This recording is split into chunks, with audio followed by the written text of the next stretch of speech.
Hey everyone, testing real quick before we get started.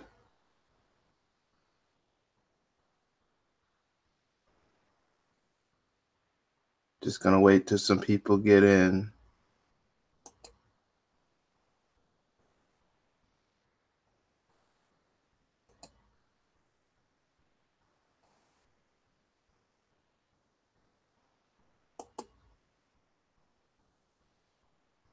The Kentucky teen caught on video.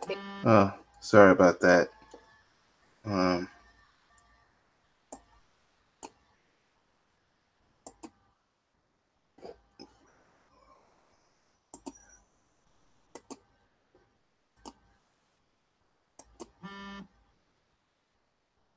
Let's see here.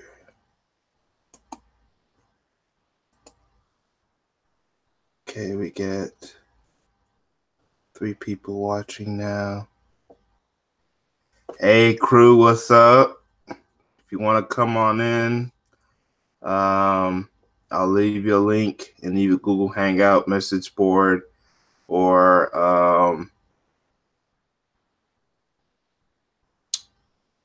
your email. So if you want to come on in. All right, we're going to try to make sure. All right, let me give the links first.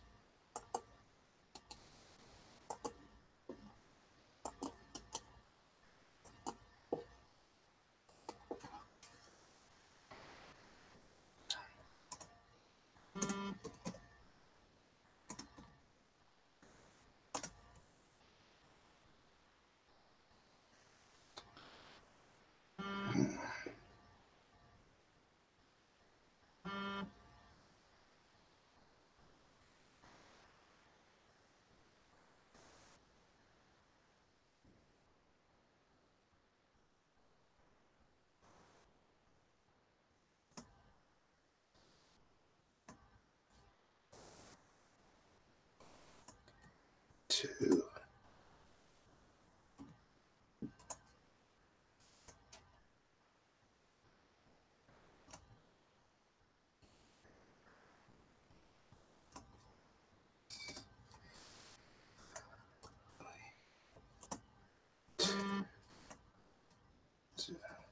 All right, I'll be sending links to people who want to join in.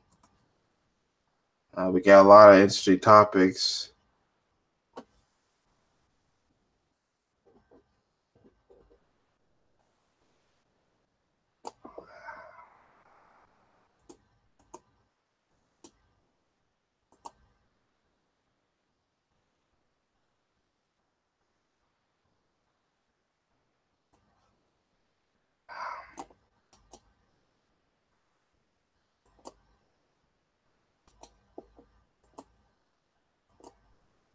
Let's see here.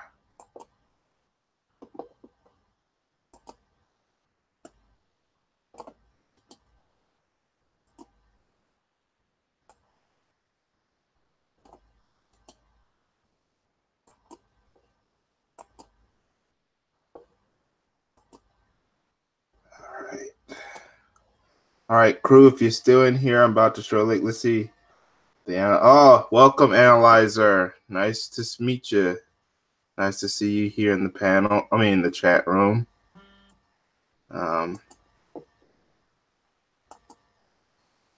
So, crew, check either Google Hangout or your email, and there should be a link to come on in. I'm also going to try to invite some other people over.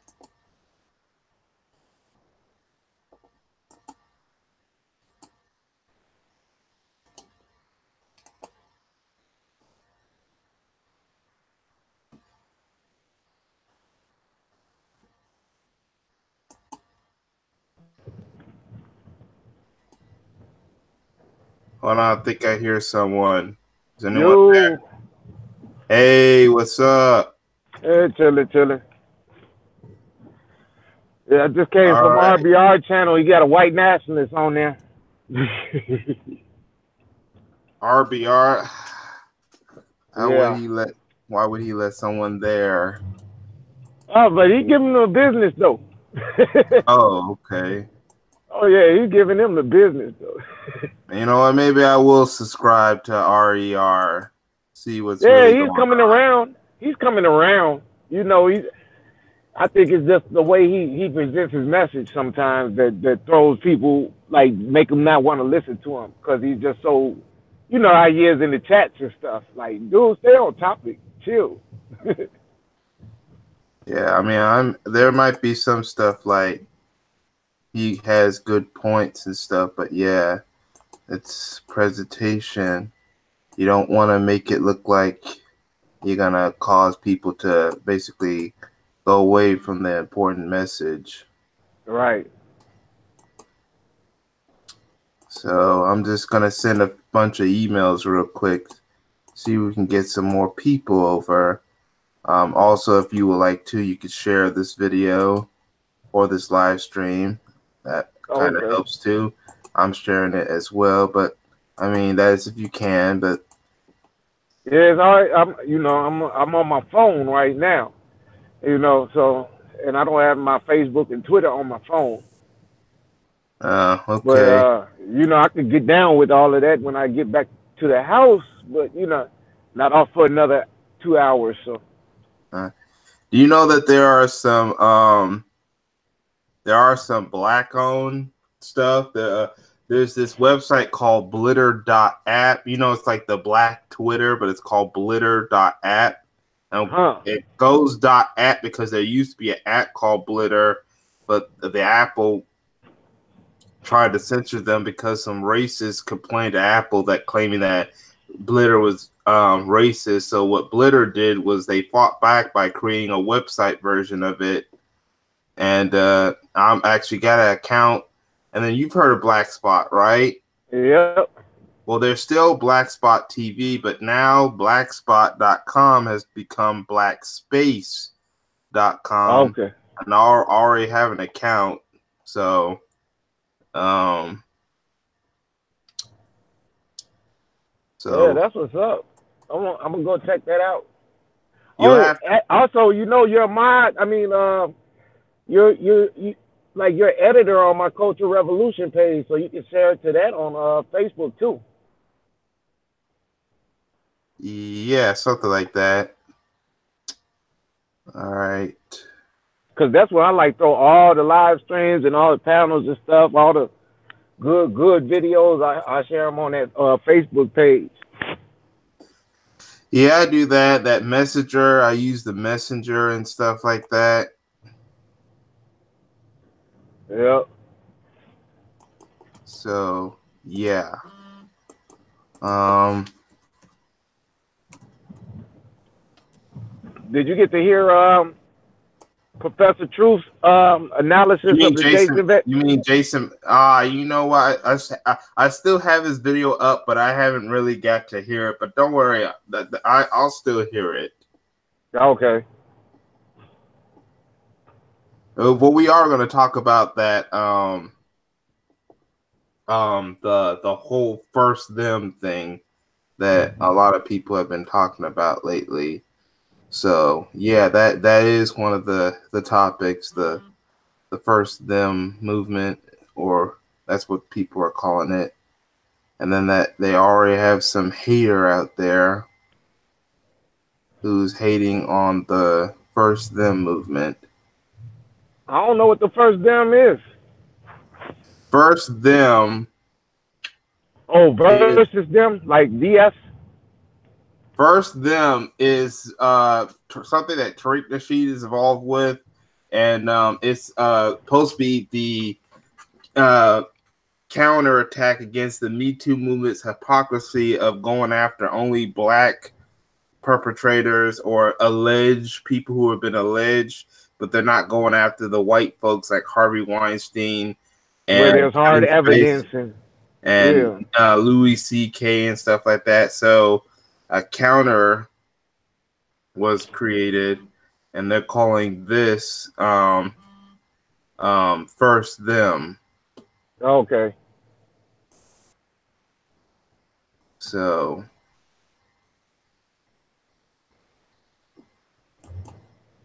just wanted you to get some knowledge on what is the first them movement and stuff.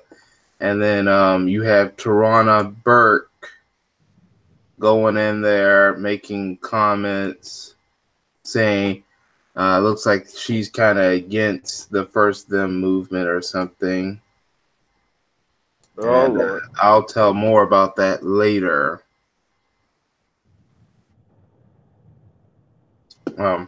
Inviting some more people and making sure some more people.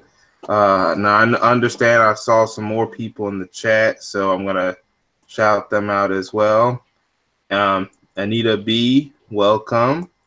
We also have Nikki, welcome. I guess we could get started with the first topic of the day. Now, this is something I found from, we're going to start with a little small talk, some little small but not talked about, but kind of need to be talked about topics first. This is something I got from Water Snipers YouTube, but this is the only place I could really find it. So I'm going to look for the video. And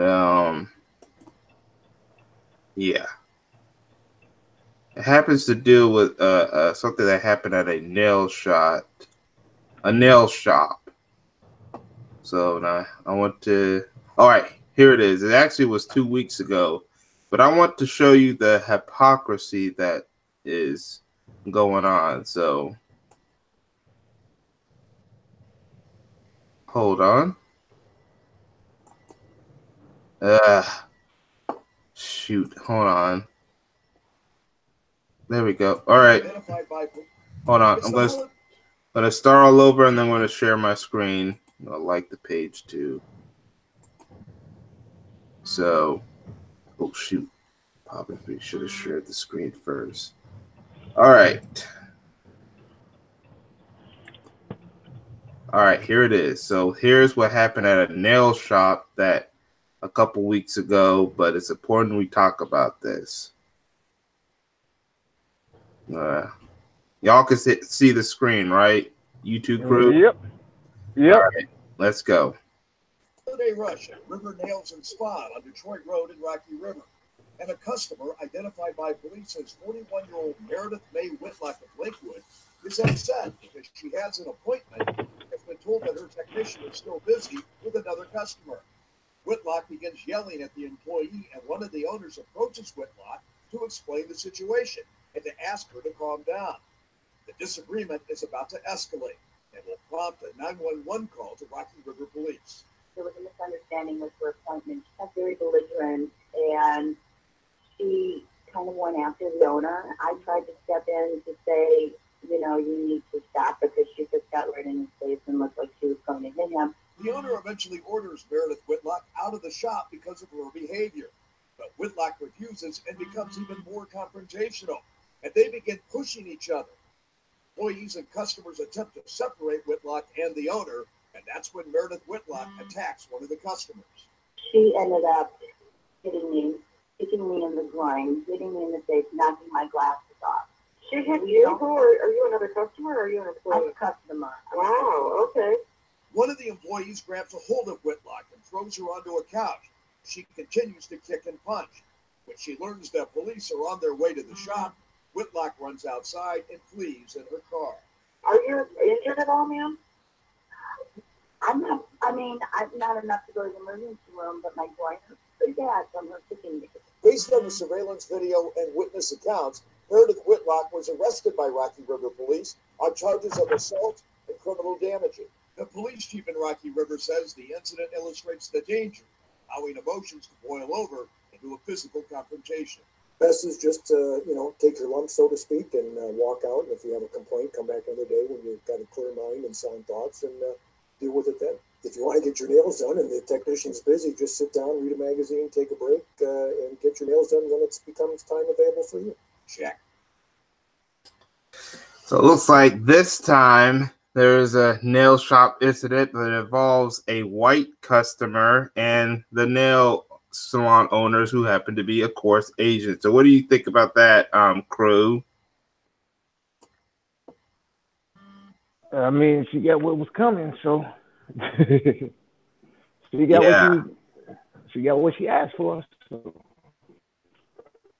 yeah, I know. Now I'm surprised the white community didn't it's go not and like say, it's not like the nail people were out of pocket. She did that. yeah. I'm surprised that the white people didn't go out and ask for boycotts against the nail shop owners.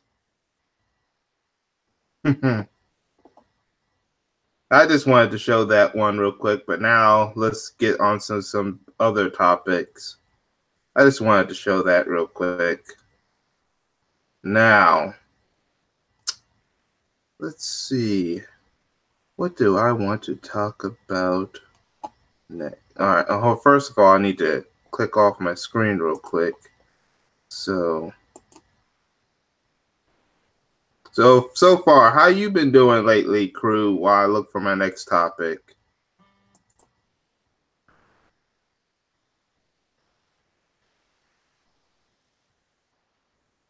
Crew, are you there?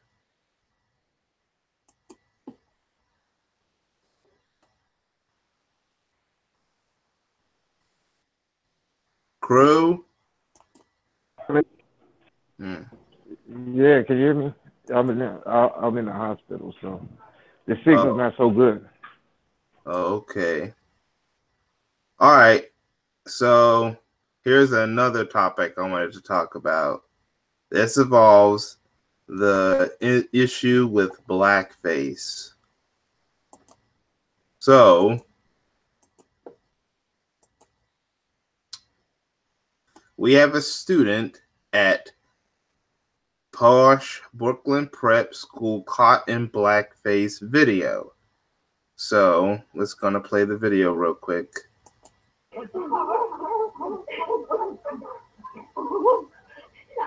So you got these girls putting on blackface. All right, I'm gonna stop there. Matter of fact,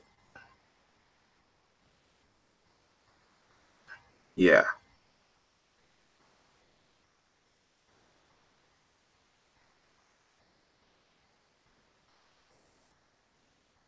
So I just clicked on. I'm going to talk about that later. So you had. So right now it says here that administrators at Brooklyn Posh Poly Prep County Day School are scrambling to address a troubling video. They're scrambling, ladies and gentlemen, a troubling video of two students prancing about in blackface. Sources told the Post. Nearly 400 students held a sit-in at the Dyke Heights School Friday afternoon to protest what they said was a passive response from school brass.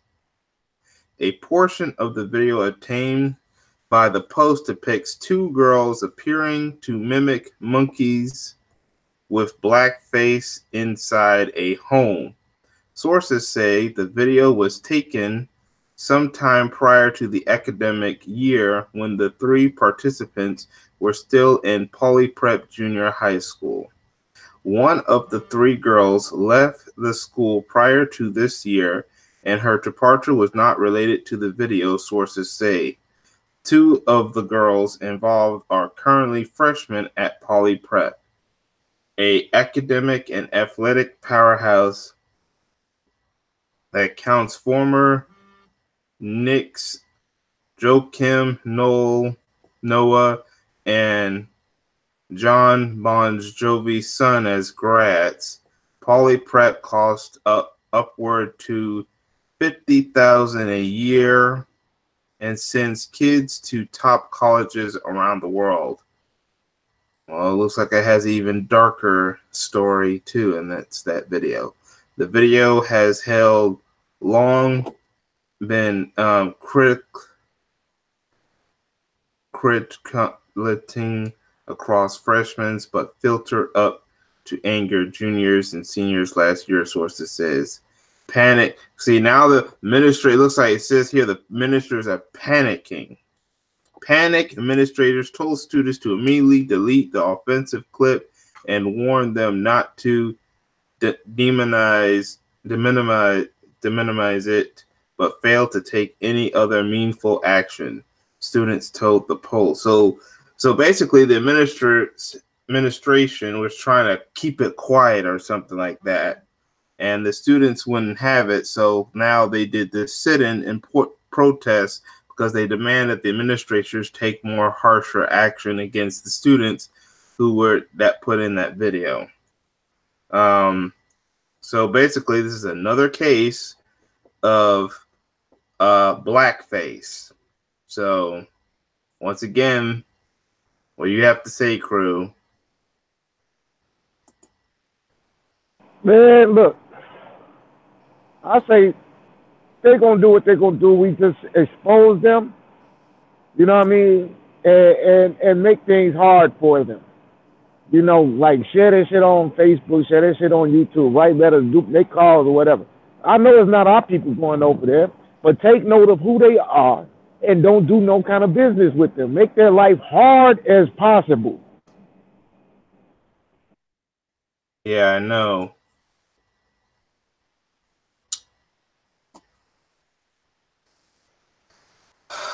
But that's not the only thing that's been happening at schools lately.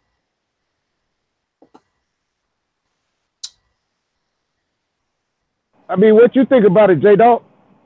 I think it's extremely disturbing. That's what I think.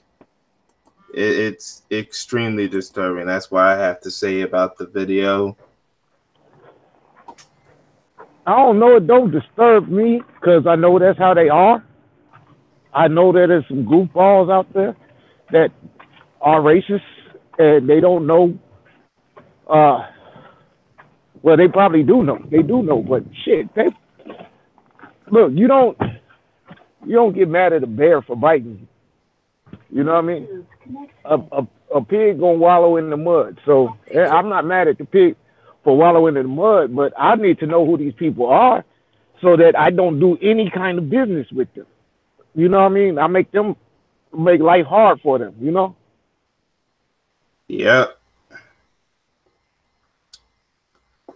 All right, but that's not the only thing I wanted to talk about. There was something else I wanted to show that's almost just as disturbing. Let's see here.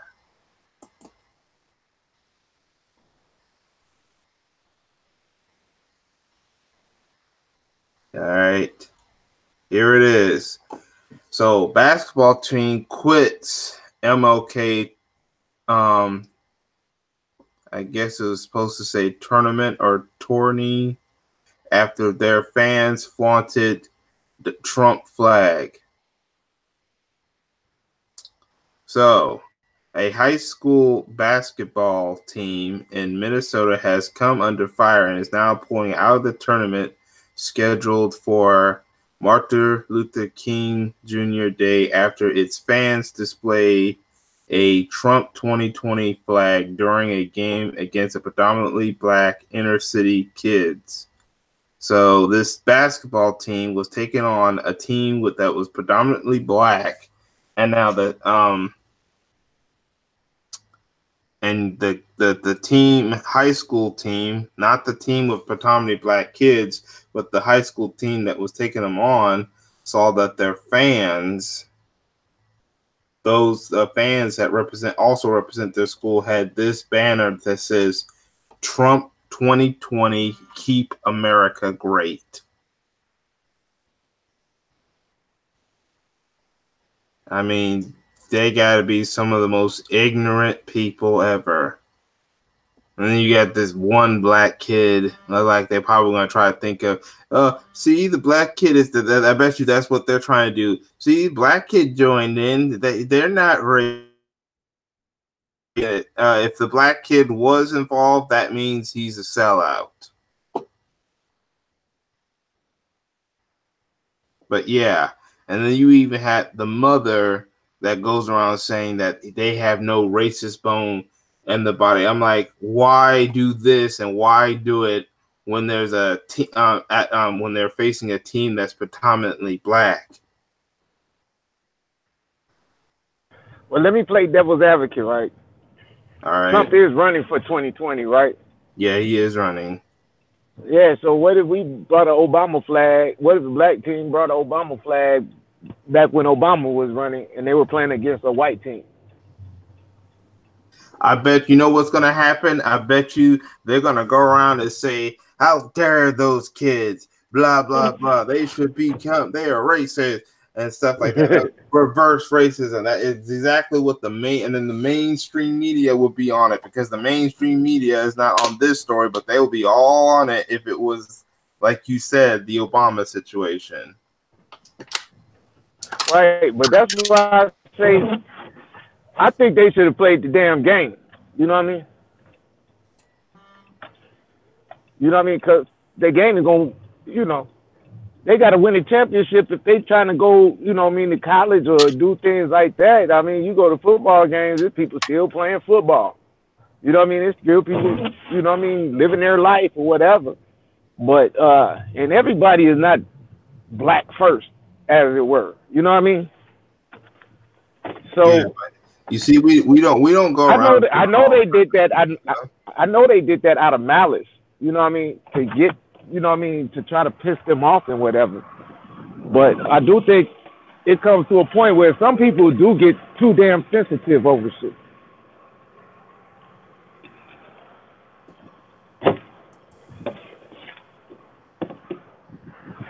But here's the thing: you don't see a lot of us be doing stuff like that.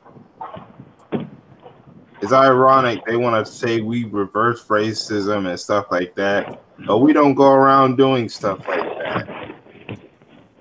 Yeah, and in order for it to be reverse racism, there has to be racism in the first place. Correct. Yeah, they're the same people like there's no such thing, there's no racism going on and stuff like that. But you just saying it's reverse racism. First of all, reverse racism does exist. If there was reverse racism, that means racism does exist. Otherwise, it wouldn't be called no reverse racism. So, like, and then I swear the black kids, they don't own the school, they don't own the basketball team, they don't own that system. So racism is a system. It's not just how you feel. You know what I mean? yeah.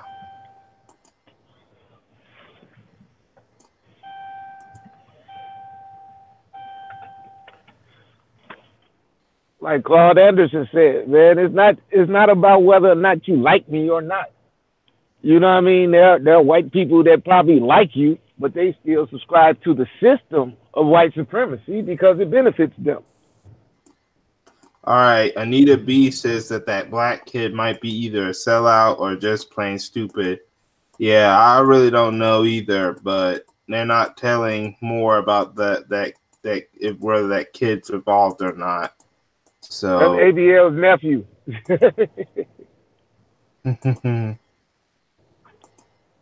So hopefully we'll find out more in the story in the later future and stuff. All right, so I'm going to click off my screen real quick. I mean, that's not the only thing that's been happening. Evolving.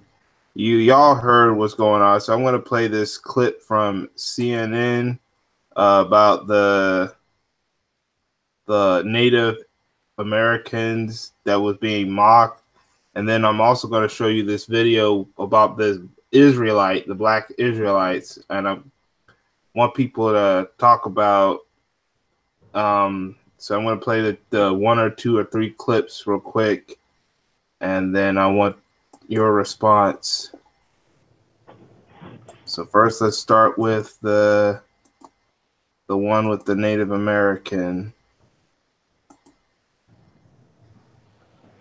Facing off with a Native American elder in March Friday, now claims he was trying to situation. He says a look at all of the video tells a different story. CNN's Sarah Steiner joins us now live with more. Sarah, you've been on this story basically from the beginning.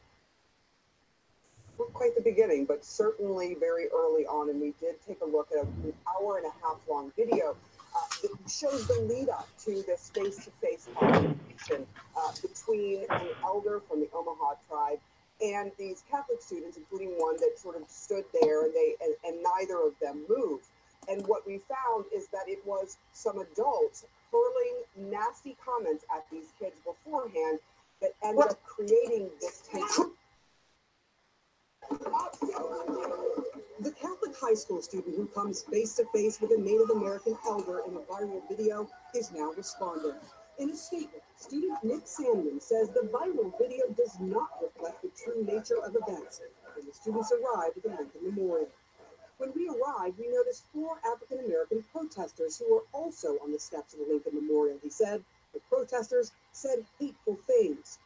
Indeed, a small group of black men who identify as Hebrew Israelites did say hateful things to seemingly everyone around them, including a priest. A bunch of child molested and the students. See how you got these pompous bastards come down here in the middle of a native rally with their dirty ass. See, now they're trying to bring up the black Israelites. They're trying to put us in the mix of what happened with the Native American and stuff. I mean, yeah. And now the black Israelites, they were a lot tougher on the Great American, because a lot of those Great American I got another video, I got another area where it has the video of the Israelites too, and like they look like the native the mega people were like leaving because they couldn't stand what the black people were, the Israelites were saying. But want to continue on. When a black visitor tries to stand up against their rhetoric, he faces hate too. You got all these dirty ass crackers behind you with a red "Make America Great" hat again on, and your coon ass, you want to fight your brother. At first, the Catholic students there for the March for Life are still in small numbers, but more and more show up, watching but not engaging. The small group of men continue taunting them. A bunch of incest babies. A bunch of babies made out of incest. Sandman says the rhetoric was startling. Because we were being loudly attacked and taunted in public, a student asked one of our teacher chaperones for permission to begin school spirit chants to counter the hateful things that were being shouted at our group. And they do. At one point, a student removes his shirt and the chants drown everything out. 2 minutes later, you hear a drum beat. That is Nathan Phillips, an Omaha tribe elder, and another drummer. Phillips says it was their attempt to thwart potential violence. The kids danced to it. They began chanting along. I realized I had put myself in a really dangerous situation. You know, here's a group of people who were angry at somebody else, and I put myself in front of that. Phillips, a Vietnam veteran, walks around. Other students avoid him until you see him come face to face with a student who has now gone viral. In his statement, the student says he was the one trying to de-escalate the situation, not Phillips. I believe that by remaining motionless and calm, I was helping to defuse the situation. I realized everyone had cameras and that perhaps a group of adults was trying to provoke a group of teenagers into a larger conflict. Sandman has every opportunity to move back. So does Phillips. Neither do. While they faced off, the kids face more taunting from the Hebrew Israelite group. That's right. While Phillips maintains he felt the kids were mocking him and being rude, Sandman says it was the adults using. All right, I'm going to have to stop this video because CNN is basically coming after me, and so is YouTube. So I got to stop it. So I'm going to click off my screen. So, yeah, that I'm going to have to stop it because it looks like so I'm going to click this off. I'm going to take off the CNN thing. So what did you get so far? I don't know what I couldn't tell what was controversial about it. I mean, you tell the truth to them, it's always a controversy. I don't know what the issue was though, other than that. Yeah. And you know, I had to stop it because YouTube is now saying that they're threatening to stop my live stream if I continue to play that CNN clip. Oh, they sent you an email or something? No, I saw the thing on the Google Hangout, so I just said, you know, I'm gonna stop it right there. What did it say? What? What did it say? It says that they will end my live stream if I continue to air the broadcast. Oh, geez. I bet you they won't do that in a lot someone else's live stream, but Yeah, that's their algorithm. It's like Shazam, so they record. You know what I mean? They record the audio so they can, you know, take. Yeah, they record the audio basically, and then they can compare it to other audio. Basically, the same way you use Shazam to find out what song is playing on the radio. yeah. Yeah, Mister, they weren't lying. That was true about. I probably should have played it on Twitter or something. Yeah, I should have played the Twitter one. Yeah, because yeah, you know, let me mod you real quick. But yeah. Oh, what's up, Yeah, I gotta. Andre Toppings Jr.? What? How's it going? Give me a few minutes, J Dog. I gotta go take care of something real quick. All right. I'll keep it handle it from here. I mean, it is my platform. But yep. You got a lot of that going on. So I guess we can go on to the next topic.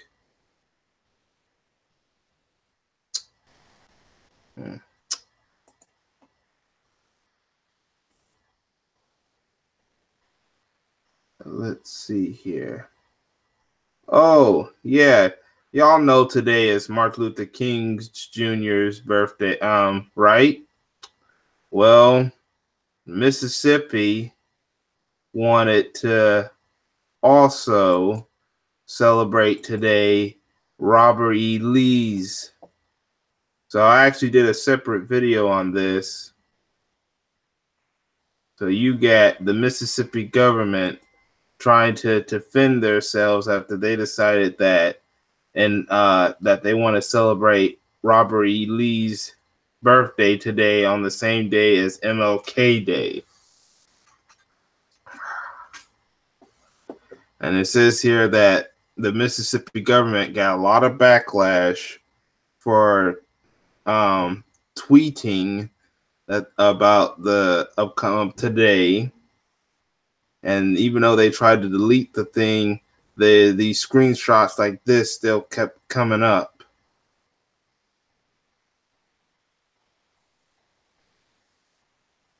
All right. And this one guy says, "I'm sorry, whose birthday?"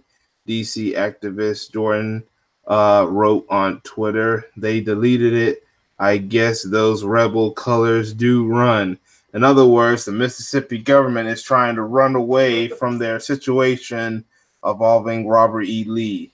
The same Robert E. Lee that was a general of the Confederate Army, the same army that wanted to keep us in slavery.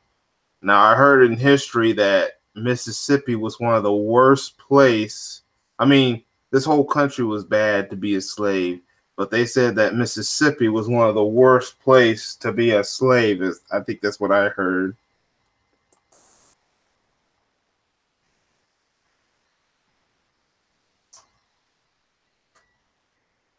Yeah, I heard about that the government wanted to celebrate Robert E. Lee and Stonewall Jackson. Yeah, remember the state of Virginia is was once the capital of the Confederacy. So, and then that around in Virginia, they wanted to do a holiday called the Confederate holiday. I'm like, you are going to celebrate a holiday that evolved. You wanted to celebrate a holiday or an individual that were traitors to the country. Remember, the Confederate Army were traitors that fought against the U.S. government or the Union. Well, but the Union was the U.S. government because Confederates wanted to separate themselves from the country so that they will still be allowed to own slaves, because the Union, even if they didn't like black people, they wanted to end slavery. And the Confederates said, no, we're not. There's a Confederate museum, Nikki, where you live, there's a Confederate museum.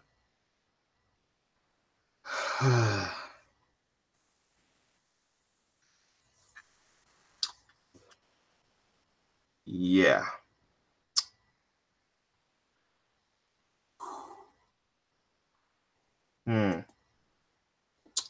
Yeah.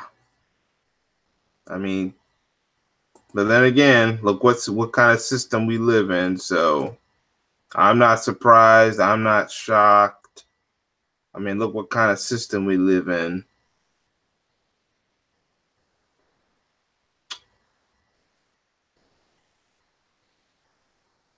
All right.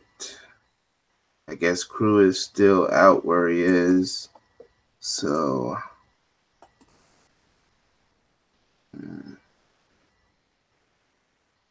oh, I could have just played it here.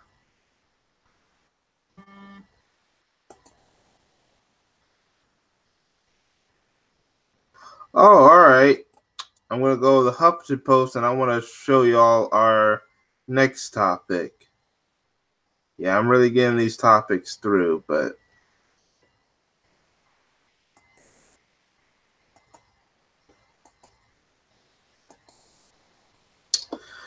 all right. So we have an incident where an ex-NFL player was peeping outside of, there was an individual peeping outside the window of a young girl, and the young girl happened to be the daughter of an NFL player, and the NFL player was about to fight the dude, and he actually does. All right. On the right, you have the former NFL player Tony Beckham. I mean, on the right. On the left, you have the perv, who was the peeping Tom, is what they call, Jeffrey Cassidy. And you can see that the black eye that Tom Beckham gave Jeffrey Cassidy for peeping outside of his house where his daughter was. So, all right, so I'm about to read this article from David Laura of Huffington Post. HuffPost. All right, well, Huffington Post, whatever you call it. All right. It says here that former defense back Tommy Beckham said he did only what was necessary to detain Jeffrey Cassidy until police came. And that was from Beckham. In other words, Beckham had to do whatever it takes to take down Jeffrey Cassidy until the cops arrived, because he was Jeffrey Cassidy, the white dude, was being a peeping Tom. All right. A man in Florida was arrested after receiving a beating from a former NFL player who allegedly caught him masturbating outside his daughter's window.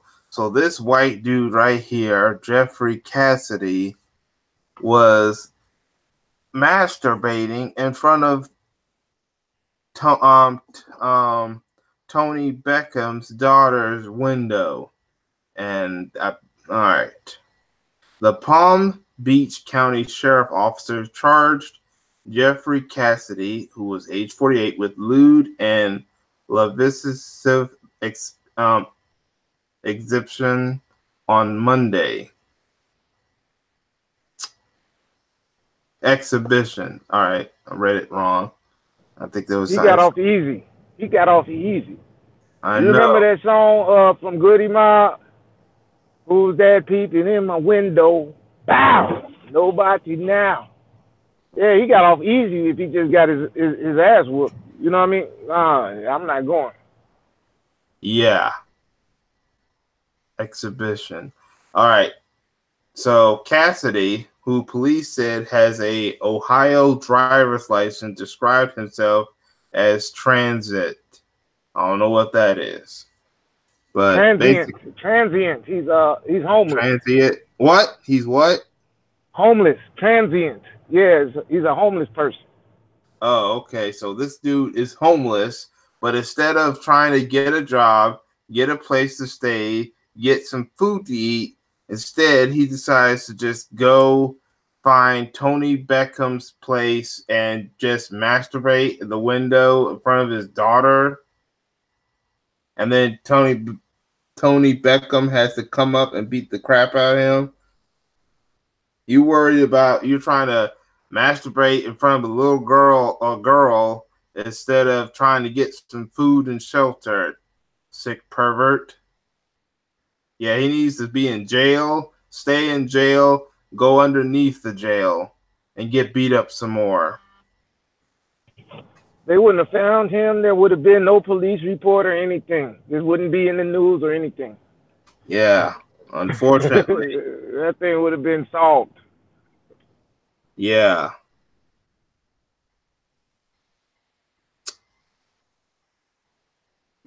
Yeah, that's going on. And I don't where's the Me Too movement? Where is the feminist movement? The Time's Up movement going after this guy, but they're too focused going after R. Kelly and Michael Jackson. Tony Beckham went after them, but not the Me Too movement. Well, I mean, look at the perpetrator. Has the Me Too ever went after a perpetrator that looks like that? Nope. I mean, they were going after white guys, but all of a sudden they wanted to shift the focus on black people. That's because it's white guys that are funding Me Too. The same people behind the Time's Up and Me Too are the same people that the Time's Up and Me Too were originally targeting. All right. All right, we got some new people in the chat. We got Information Man and we got Underrated Darkness. Hold on a second. That's a very good point, Mr. You should see this chat that Mr. said. That's not fair, said J Dog. He was actually self-employed. He was in the middle of giving himself a hand. Oh, that is funny. That is funny right there. Oh, I get the joke there. All right. Hey, Infoman, Underrated Darkness, if you want to come on in. I think I already sent you links to come on the panel, and I think I also sent links on Google Hangout and in the message board thing on YouTube. So if you want to come on in, Underrated Darkness, Infoman, that'll be great. What's up, T-Mac with Miss Les? Welcome to the chat room, Dark Void. And I got some words for and I only got 3 hours of sleep, man. Some words for who? I couldn't hear you. It's like you.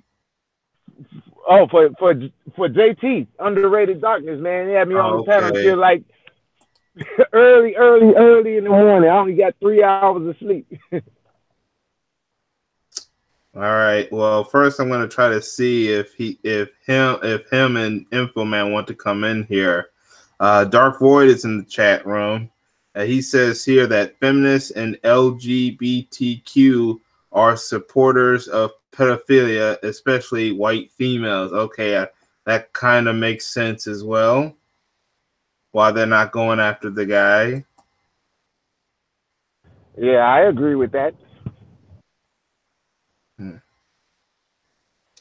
All right. Hold on. Just in case, I'm going to give Infoman and JT another link if they really do want to come in or not. Let's see here. All right. So, yeah, like I said, Infoman, if you want to come on in, you and Underrated Darkness want to come on in, I just gave you another link to come on in. And then I'll also give you a link in the email as well. All right.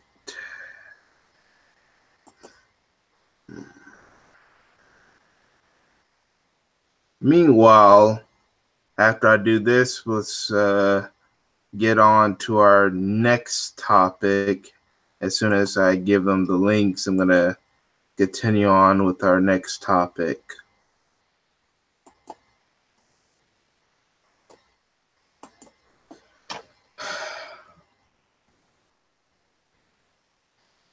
All right, I just sent the links, but right now I'm about to get on to my next topic. Okay, did not mean to do that. All right, hold on. Oh, I forgot to click this off. So, oh, matter of fact, let's speaking of the Me Too movement and this stuff, have you heard of the thing called the First Them movement? Crew, same question to everyone in the chat room. Has everyone heard of the First Them movement?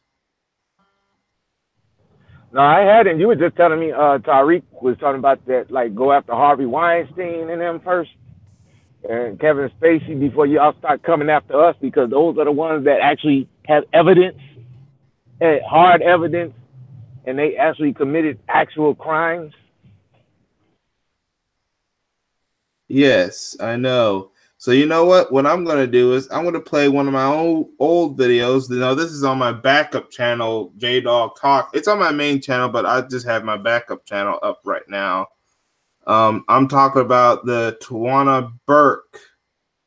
So Tawana Burke is talking a lot of smack against the First Them movement. So already you have a hater. So I'm going to play a little of my my own video. So here it is. By the way, support this channel. This is my backup. All right.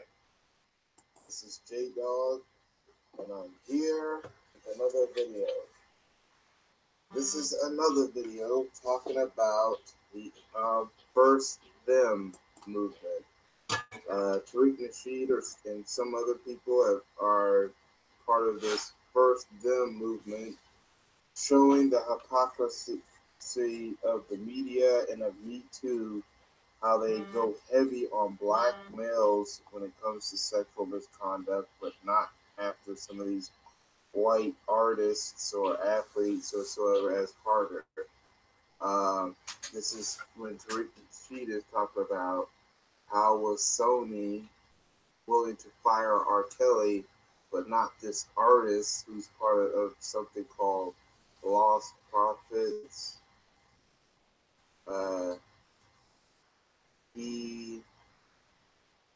This white artist is still somehow on the record label when he fired R. Kelly for possible alleged sexual misconduct, and he's not. And this guy was actually convicted. R. Kelly, he was found not guilty in his first case, and there's still no evidence against R. Kelly. But we even know now, actually, what I'm about to say is there has been stories. The R. Kelly has not gone to court yet. Well, he has in a way, but was already acquitted for one incident, and he's not been put on trial yet. This guy has been convicted, yet Sony was going to fire the black artist, but not the white artist. And that's why Tariq Nasheed came up with First Them to go after the white people who have been accused of sexual misconduct, and also take on the hypocrisy of Me Too and the white-owned media, which leads to Tawana Burke. Now, this is from Terrain Rain's video, and then I got some tweets of Tariq and them going back at it. This is from Tawana Burke saying, and again, answer me this. When should black men be held accountable for their predatory behavior? Why is my job to go after white men? Since when is standing up for black women and girls anti-black?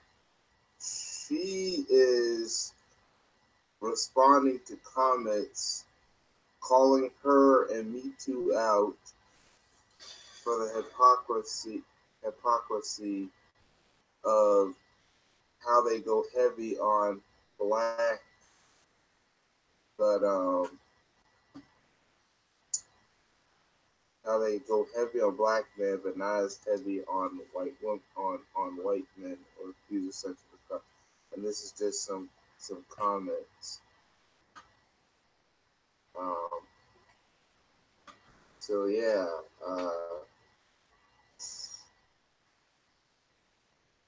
Tariq Nasheed has actually is showing all the hypocrisy. He's saying basically Tarana Burke realized that she's being called out and that the Me Too movement is being questioned. And Tariq is talking about how the feminist movement and Me Too movement is harder on black men, but not as hard on black women.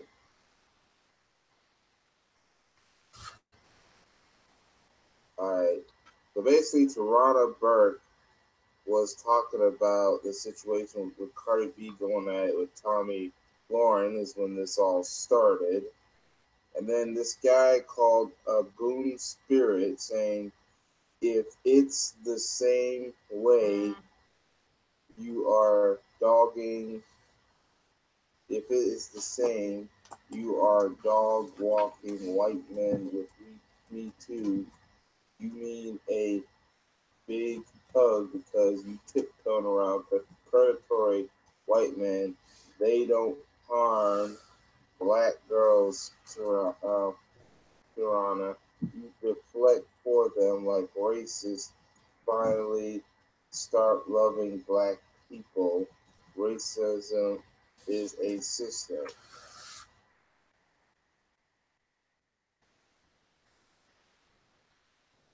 And so basically, a lot of people, and now she's even going after the First Them movement. So where were all the First Them folks when they are calling out Tony Robbins or Henry Cavill? In fact, where were all when we were speaking justice for Daniel Holtzclaw's black victims? Why are you willing to die on this hill for one black man versus dozens of black girls? First Them is not defending R. Kelly. First Them is just pointing out the hypocrisy of Me Too, how Me Too is now trying to make black men the face of sexual misconduct when it's really white men. And Bill Cosby, a black man, went to jail, but Harvey Weinstein gets his charges dropped. That's what First Them is about. And a lot of black people actually defended the black victims of Daniel Holtzclaw. Where was the feminist movement when Daniel Holtzclaw raped those black women, Mrs. Tarana Burke? Where was the Me Too movement? The Me Too movement weren't there either. I don't think anyone. First Them is just a new, just a movement that was just created. Me Too was around when Daniel Holtzclaw was raping innocent black women. Where was the black feminists?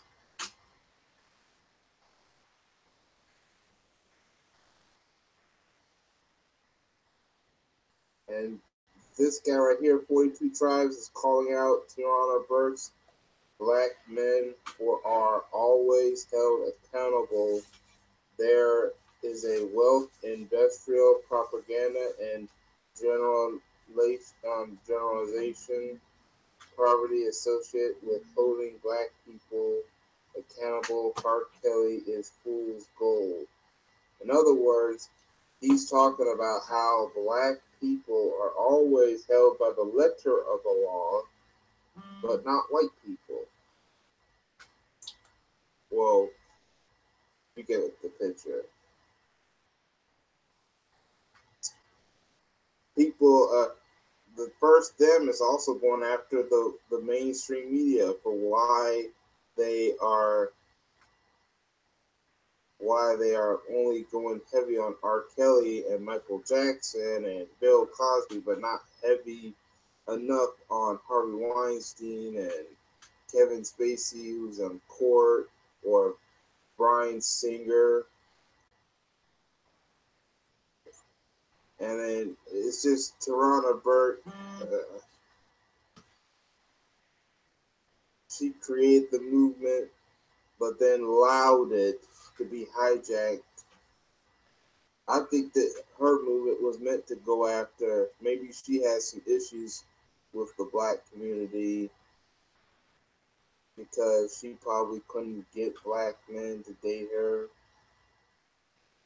And I guess Tarana Burke realized that Me Too is being called out for their hypocrisy, and she can't stand that. And it's rightfully so that Tiana Burke is not going hard on white men. That's why they asked. She was like, "Why should we have to go after white men?" I don't know. Maybe because they get away with their crimes, Tiana Burke, and black people were forced to suffer in the system of racism, a racist justice system, while the same racist justice system gets to let white men walk.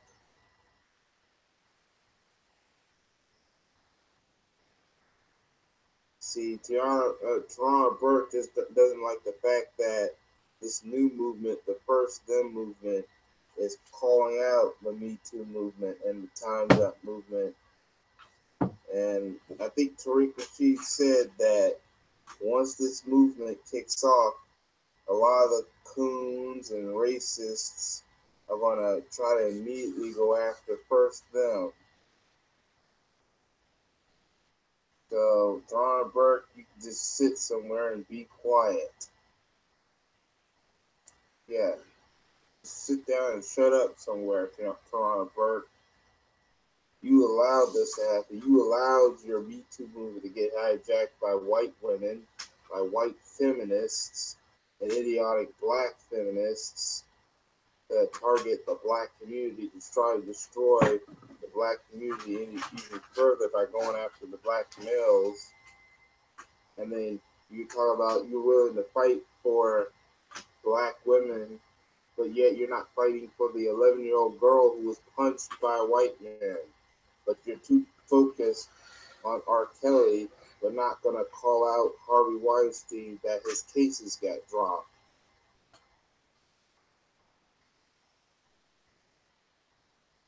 Yeah, why don't you sit down and shut up, Tarana Burke? That's why no one trusts you, Tarana Burke.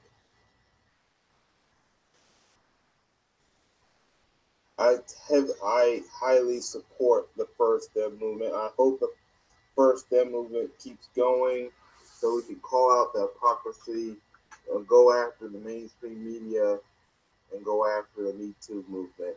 The Me Too movement has become a racist pile of garbage. But that's all I have to say for now. Write down in the comment section what you think. I might talk about this even more. Like I said, go in the comment section and write down in the comment section what you think. But that's all I have to say for now. Thank you for your time, and I hope to catch y'all in another video. Peace, everyone. All right, I'm going to click off my screen, and I'm going to show the screen of the chat room a bit. It's like basically might be one of the first few times I ever show my screen of the chat room. So yeah, I understand, Mister. You just got back. So yeah, the First Them movement is a new movement that black men and black people in general, people like Tariq Nasheed are involved with, that is countering the hypocrisy of the mainstream media, the Me Too and Time's Up movement, and who are trying to push the narrative of making black men the face of sexual misconduct, when we know that it's mostly white men are the most likely suspects of sexual assault, sexual misconduct, and molestation and stuff like that. You had all these cases of Kevin Spacey, Louis, and then you even have women too. You have someone put down Liam Dunham. That would be you, Andre Topping Jr. You put down what Liam Dunham. Yeah, Liam Dunham molested her own sister with marbles. You talked about Charlie Sheen. I forgot, someone talked about Charlie Sheen. Let me see if I could find out who said stuff about Charlie Sheen. Oh, well, here, Dark Boy, you talked about Ted Nugent. Yeah, Ted Nugent was known. Oh, Andrew Toppin, you also talked about Charlie Theron and Charlie Sheen. Yeah, Charlie Theron is the white South African actress who is going around dressing his son, his adopted black son, in dresses and stuff, feminizing the guy. What do you think is gonna happen to that little boy? That's basically abuse right there. What do you think is gonna happen to that little boy when he grows up? And Charlie Sheen passing AIDS and stuff, but you didn't get all hyped about that Me Too movement. And yeah, all these white celebrities, when they get in trouble, you even have other women, the white colonizer. Oh, Asia Argento, that's exactly right. She was another one. Matter of fact, she supported the Me Too movement. She was part of that Me Too movement, and then turns out she's a pedophile. Yeah, it turns out she too was a pedophile, messing with a 17-year-old boy. Hey, Information Man, welcome back. I didn't know if you left or not. Hey, if you want to have something to say about the situation I'm talking about, you can get on the panel. I left a link. I'm on the panel right now, brother. Oh, I didn't see you. Yeah, I just came on. I was looking at the chat thing, but I didn't go to my video or the Google Hangout thing. Okay. Crew's back too. Yeah. What's up, Crew? I wonder if Underrated Darkness is still there. Yeah. Hey, what's up, Crew? Hey, J Dog, it's been a long time since I actually been on your panels. I know I used to come on a lot with Nicole sometime way back, but thanks for having me on. I probably won't have too much to say. I think all this stuff that's going on today, the Me Too movement, everything that you're seeing, J Dog, this is all a planned orchestration. You've got the Agenda 21. I don't know how many people understand Agenda 21 and what it is. I will be covering that in my Black to Black AM series. I'm going to be covering some other material that I've discovered through research. There's a lot of shit going on in this world. And what happens is, I'm going to be honest with you, J Dog, what they want to do is they want us to get caught up in the macro, get us focused on the minimum. So they maximize the minimum and they minimize the maximum. So to get us focused on the Me Too, we know what the Me Too is all about. That's about, at this point in time, they want to attack black men in particularly. You have the feminist movement, which really comes out of white women having the desire to share power with their white male counterparts. And that's what this whole feminist movement was all about. They want to share power and dominance with their with white men. This is what it comes out of. And when black women are going through the struggles that they go through, you don't see these white women wrapping their arms around black women issues, which is why I don't understand why some black women would want to get themselves involved in these movements. Now, these movements are nothing but distractions.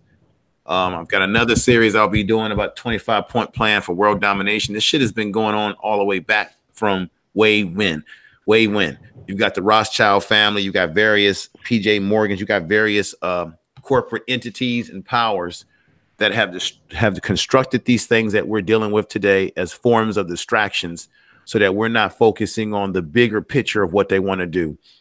I was talking to a sister yesterday, and I've got some other materials I'm going to present to the family. There's a lot of shit going down. Do you know right now in California, where I'm at, not to get too far off topic, and I think it's probably starting to creep all across the country, with these new driver's license that they want to put out for 2020. They're making it to the point that if you don't comply with combining your passport, or if you don't do certain things, they can put you in jeopardy and say that you are not in compliance with your driver's license.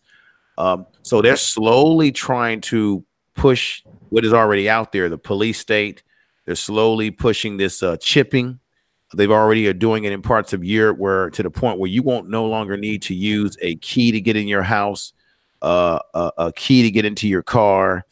They already got us used to using electronic gadgets. You know, when you push the button on your car to open it up, you're already doing it now, but they're going to take it to the next level where you get a chip put in your hand to activate anything in society. It's already happening in other parts of the world. China is doing it. This shit is happening. So while we're sitting up here spending a lot of time focusing on what we think is the maximum, which is really the minimum, which is this whole Me Too movement, those are the distractions, the drugs, the entertainers that are getting themselves in trouble with the Me Too movement. That is what they want us to actually focus on, so that we're not focusing on what the true agenda is in terms of controlling people socially through social engineering and through electronics. You got the transhumanist thing going on. You got the microchipping thing that's happening in other parts of the world that is coming to America. And every year they're changing some requirement in this society. They're creeping all this stuff on us very slowly. The younger generation will be more than willing to obey to these things because they're already stuck on computers. They're stuck on social media. You've got kids walking around today who don't even know how to have great verbal skills. They won't talk to each other. They got their heads in computers. That was the master plan, to get us more comfortable with machines than we are with people. Interpersonal skills are at an all-time low. So what I'm trying to basically tell you, with everything that you're talking about, things that we talk about on YouTube, things that are happening, these are the distractions to get our mind focused on something else other than the other true agendas that's going on. So check out Agenda 21, because they've got a lot of shit is happening. Okay. There's a brother that I was listening to. He had a video that he put out about the things are speeding and rapidly into 2020, because it's saying if the government can shut down and affect people's checks, who's to say that they could not at the same time say that if you're not in compliance with certain requirements, you can't buy food, you can't get certain health care. They can do that to us. They can they're already putting restrictions on things that we can do and we can't do. And we think because we're in America that we're under this illusion of freedom and justice. And that's the goddamn illusion. That's why they give you television, sports, and all these other distractions. I'll be delving into that into my TV mind control, psychological and physiological mind control on my Black to Black AM series. So I'm getting into some shit. I'm not going to be just setting up on YouTube talking about black man and black woman. No, we got other things going on that's going to pass you by. So that's what I got to say, J-Dog. Yes. But another what do you think of the first them movement. So they're the countering hypocrisy against Me Too and stuff like that. And they're asking why they're not going after white males and stuff. That's exactly what I'm saying, J Dog. These are the smokes and mirrors. We know why they're not going after white men. If white men control the economics of this society, business, institutions, they are in a position to dictate the terms of how things go down in this society. So white men, because they control the government, they control the laws, they put the laws in place. They designed this country to benefit them, not us. And so that's why you see this disparity. And then you have to ask yourself, how many black people, men and women, how much of this government, this society do we really control from the courtroom? So for example, when you look at Donald Trump, all these conservatives that he's putting in the higher courts and the lower courts, who you think that's going to affect, J-Dog? It's going to affect us even harder. Exactly. And he's doing everything to put these conservatives in, because a lot of people don't know. Some people may not be aware that as much as we will criticize Obama put a hell of a lot of people into some of these important judge seats. But then what Donald Trump has done is that he's trying to counter that by flooding the systems with these conservatives, which will in turn turn against us. Because the cards are being stacked against us and stacked up for them. It's always been that way. Yeah. So, here was something else I wanted to show on from Twitter. But first, while we continue the subject, Crew, do you have anything to say about what Infoman just said?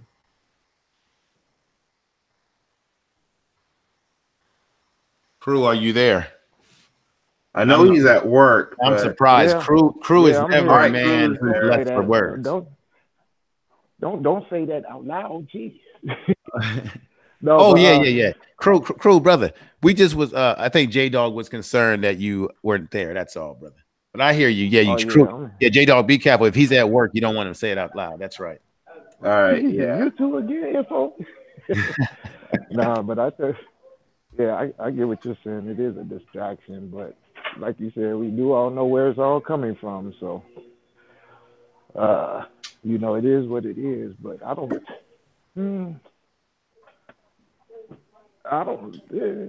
It's just a way of fighting back against what's going on. But there's not too much to say about it. It is what it is. So. All right. I want to show you something that's very disturbing. This is something I found on Twitter. We hear about the government trying to feminize the black male. So I found this out on Twitter, which is pretty disturbing. There's a chemical that's been exposed, and it's people are saying maybe from the so-called how frogs are being turned gay. Well, this could be the chemical they're trying to use to feminize males, and it's called astracine. So, and I think this guy talks about what this scientist found out. Chemistry-wise, what this government has created through the chemical called atrazine, through the chemical called paraquat, through these different chemicals, according to Tyrone B. Hayes, a professor of the University of California, these chemicals. Hold on a second. I want to turn it up a little bit. Actually enhances the heightened likelihood of homosexuality from birth, chemically induced. I'm going to start all over. So, a recent phenomenon, chemically. Chemistry-wise, what this government has created through the chemical called atrazine, through the chemical called paraquat. Hey, J-Dog. Yeah. That brother that you got on there that's talking, I'm familiar with him because I interviewed brother Malcolm Fletch TV. You got to check that out on my channel, and he knows this brother. I'm going to be interviewing this brother on my show at some point soon. That brother is deep. I'm talking about deep, okay? Now I'll be quiet so you can continue with your presentation, brother. All right. If you would like to give me links to those individuals in the chat room, that would be good as well. So if I'm not, let's just say supportive of them, I'll probably support them once I get to more research. But now let's click on this. It's femininity within the body of a male, and it actually enhances the heightened likelihood of homosexuality from birth, chemically induced. Once again, not by nature. You are not born that way, but now the government has found a way to literally make you become born that way. Tyrone Hayes was first hired in 1997 by a company that later became agribusiness giant Syngenta. They asked him to study their product, atrazine, a pesticide that is applied to more than half the corn crops in the United States and widely used on golf courses and Christmas tree farms. But after Hayes found results that the manufacturer did not expect, that atrazine causes sexual abnormalities in frogs and could cause the same problems for humans, Syngenta refused to allow him to publish his work. This was the start of an epic feud between the scientist and the corporation. Now a new article in the New Yorker magazine uses court documents from a class action lawsuit against Syngenta to show how it sought to prevent the Environmental Protection Agency from banning the profitable chemical, which is already banned. Here at Berkeley, I was a new assistant professor. I was already studying the effects of hormones and the effects of chemicals that interfere with hormones on amphibian development. And I was approached by the manufacturer and asked to study the effects of atrazine, the herbicide, on frogs. And after I discovered that it interfered with male development and caused males to turn into females to develop eggs, the company tried to prevent me from publishing and from discussing that work with other scientists outside of their panel. So I know there's some people that were disturbed about that, so I'm going to click off my screen. So I know some people were pretty disturbed about what I just showed. But does anyone have anything to say in the panel and in the chat room? Yeah, I have something to say, brother. That is part of Agenda 21, brother. That's why they're. I was just going to say that. I was just going to say that. You got it. You got it, info? No, go ahead, crew. I'm kind of eating my pancakes here and talking, but go ahead, crew. That's what I wanted to say. That's why I made those. Yeah, I was going to say that. Yeah, I was going to say that goes to part of Agenda 21. If they get everybody all into machines and all into, I think I'm a girl, so I might be, and there's no identity, no real humanity to you anymore, and that you don't need your natural parts anymore, artificial wombs and shit like that. That is what they're trying to do. It's really, they're trying to put us in the Matrix. You know what I mean? Like, really, really, they're trying to put us in the Matrix to where we're not even doing nothing. I don't know if y'all seen that, I forgot the name of that book, Ready Player One, right? They had a movie about that where dude just like wearing virtual reality. He's in virtual reality his whole life. He goes to school in virtual reality. He goes out and plays in virtual reality. You talking about Ready Player One? Yeah, I've seen that movie. I've seen that movie. Yeah. Oh, yeah, the book is even. I had the book first. And you saw how the outside world is when they're not in the virtual reality world, all messed up and all that. They're too busy stuck in the virtual world. They didn't have time to fix their own world. And then at the end, the boy said that he wanted to make a rule to have those people outside the virtual for at least a few days so that people can explore outside world. In other words, he realized the damage that's been done to the world. Yep. Info man, was there anything else you would like to say? What I would like to say to everybody listening is be open to science, biology, be open to opening up your mind to take in other information than you usually receive in some on YouTube, or when you see brothers that are trying to put out some other alternative information to you. Please be open to that, because you heard what the brother said. If they're producing chemicals that can change the chromosomes and biology of a frog,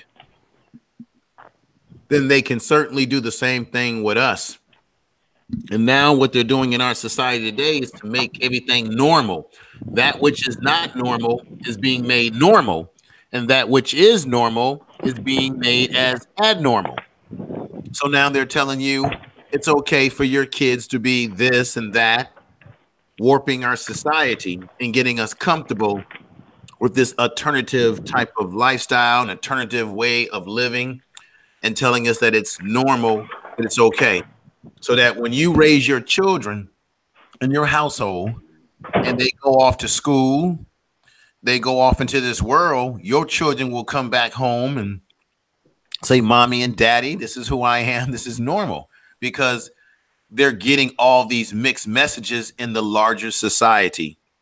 And this is, I feel, very dangerous for us as a people, because it morphs and changes our culture.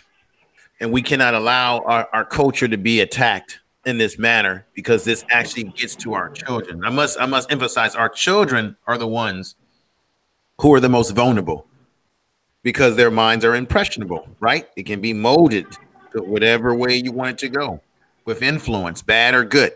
So I'm very concerned about this, J-Dog. Remember the brother who got the cancer from the Monsanto's weed whacker? I did a story on that. And yeah, I've been hearing about cancers like that, the asbestos and stuff like that. I've heard about that. Yeah, it's in our it's in our food. I mean, I on that video that you played, it said marijuana. Now check this out. This is no shade to people out there who like to smoke their marijuana, their medical marijuana, but they're finding studies that show that a concentration of smoking marijuana over time is leading to black people. It could be black folks getting Alzheimer's. Okay.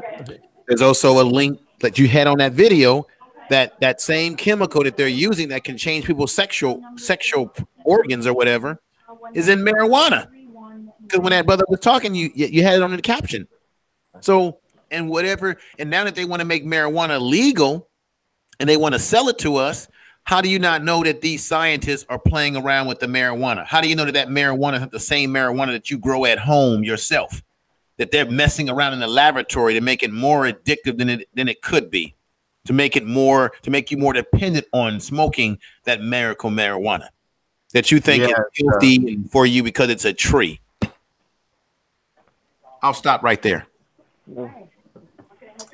Yes, they're doing putting a lot of stuff. That's why people want to grow their own food more, but then they're going to find laws to prevent you from doing that because they want you to go to their stuff. Oh, but J-Dog, wait a minute now, brother. They don't even have to make a law to do that. All they have to do is make sure that the seeds that they put in the store, when you have the seeds, that they don't grow. Yes. They already have that where you can actually grow a plant or grow a fruit tree or whatever, vegetables, and it won't produce a seed. That's dangerous, folks. Don't eat anything that you can help it that does not grow a seed. Watermelon should have seeds in it. Don't eat anything that's a GMO product, please. This is a warning. Remember what happened to those black farmers that were given fake seeds? That's another thing. They'll try to stop you by giving you fake stuff. Look what's happening with the fake rice from the Chinese and stuff like that. The bottom line, everything that they're doing is going against the harmony of nature. God put us on this earth. Everything is supposed to be natural. Everything that we're doing. So check this out. And I never use this term anymore. I never use the term a freak of nature. Nature does not produce freaks. Humans produce freaks because humans are the ones experimenting against the natural laws and order of God in nature. And then that's when you get this thing called freaks, like viruses and all of this. When you do your research, a lot of these viruses, they're not coming from nature. They're coming from humans messing around with stuff in laboratories for the purpose of what? The military's been doing this for years, biological weapons. So I believe AIDS. I got a book I'm going to be doing on my Black to Black series called Dr. Mary's Monkey, talking about the conspiracy of how AIDS was created in a laboratory in actual Louisiana. And there's a connection between the cat that actually was accused of killing Kennedy. He worked in this laboratory. There's some shit that's been going on in this world that I'm going to rock the boat with on my channel. And I'm going to get into my man, not Jordan Maxwell, but my man, William Cooper's Behold a Pale Horse book. Got to get that. He's laying out a lot of secrets in that book, and you can't get that book in too many editions now because they don't want people having that knowledge. So there's a lot at stake, and there's a lot. I don't mean to sound conspiratorial. I don't mean to get people feeling like scared or anything like that. It's just that there's so much going on in the world that we're not aware of, because we're so distracted by all these minimum issues like Me Too. I'm not saying it's minimum because it's causing black men to go be put in prison like a Bill Cosby. I'm not saying that that's minimum, but that's really what they want us to focus on so that they can push their agenda further. And now I sound like a conspiracy theorist. I know. Look, what the government has done, you think that, I mean, the point is, what the government has done, we're going to have to start believing in conspiracy theories, especially with all the damage that's been done and stuff like that. And then we're going to get to a point where we may have to leave America, the mass exodus and stuff, or we're going to have to really start arming ourselves and fighting back, because we don't fight back, we might perish along. We already know that the one race of people, they're perishing. It's too late for them. But if we don't do something, we could end up joining them. Crew, do you have anything extra to say before I go on to our next topic? Yep, the disease, you know what I mean, the disease spread and all of that. That reminds me of this book, The 12 by Justin Cronin, where they were making some like super soldiers or whatever, right? Splicing genes and giving them viruses and stuff. And basically it turned them into vampires. You know what I mean? And it basically destroyed the whole entire world on some I Am Legend shit, you know? And that, like you said, that's where the diseases come from, is people not living naturally and living in nature, and they're always tampering with stuff, you know, like the weed. You know, I've got batches before. I said, no, this is not right. Like, this stuff is not right, you know? And it is like that because it's all grown in-house. It's genetically modified, spliced, and this and that. They call it trying to make stronger strains. And really, you're probably taking all the benefits that you would get from it and turning them into negatives. So I don't see what's wrong with people. It's like, why would you make a cranberry peel when you could just grow a cranberry and smash it into juice, or just eat some cranberries? But when you want to go do all this chemical stuff and grind it down and, dry it out and do all kind of other stuff to it to make it into a pill, like it doesn't make any sense to me. But that's what's causing our destruction, though. All right, so we got like about, I don't know, 2-3 more topics. I'll leave it at. You leave it at that. All right, we got 2-3 more topics I want to talk about. So first, I want to talk about the jealousy of these white racists against black people's dark skin. An example to show you that. And then I want to talk about what Serena Williams did. So basically, it's kind of like got about 4 more topics I want to talk about. What Serena Williams did when it came to her daughter. But I want to talk about what happened at this high school, because I'm going to probably put the 2 things into one topic, the black skin. So we'll start with what happened at this high school. So a black dance student told her too dark skin would distract the audience from the white dancers file discrimination suit. So the black student is about to file a lawsuit against the school and against their coach and the principal.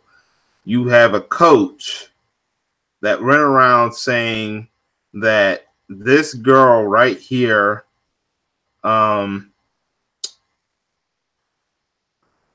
was too dark to dance or something. You even had the principal. Oh wait, hold on. That's another one. What? I had another article where it talked about. Shoot, I'm trying to find where I found that.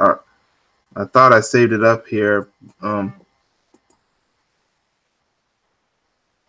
Oh, okay. I have it in another thing, so I'm gonna click off my screen because I'm gonna have to click off and on my screen a couple times just to show it.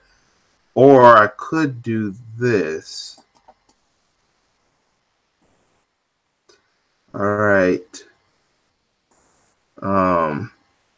Shoot, now I lost that. Oh wait, here it is. All right. I'm gonna show you another article, and the principal of the school, because it's the same thing. The principal is actually supporting the dance coach who alleged told student her skin was too dark to dance. So, and that is why the black woman is now following the lawsuit. So Camilla Sternevent is the student, and she's now accusing the Blue Valley School District of racial discrimination and claims school leaders excluded her from dance team events after she complained about how she was being treated. And basically the whole too dark to dance. Now, so I'm glad that she's now following a lawsuit. Hopefully there's more to the story, and hopefully she wins her case. Another thing involving is Serena Williams. Whether you like her or not, she decided that her daughter's first doll is going to be a black doll. And she explains why it's important. So I'm going to actually skip a little bit of this article, and I guess this is where Serena Williams' explanation comes. All right, this is from her.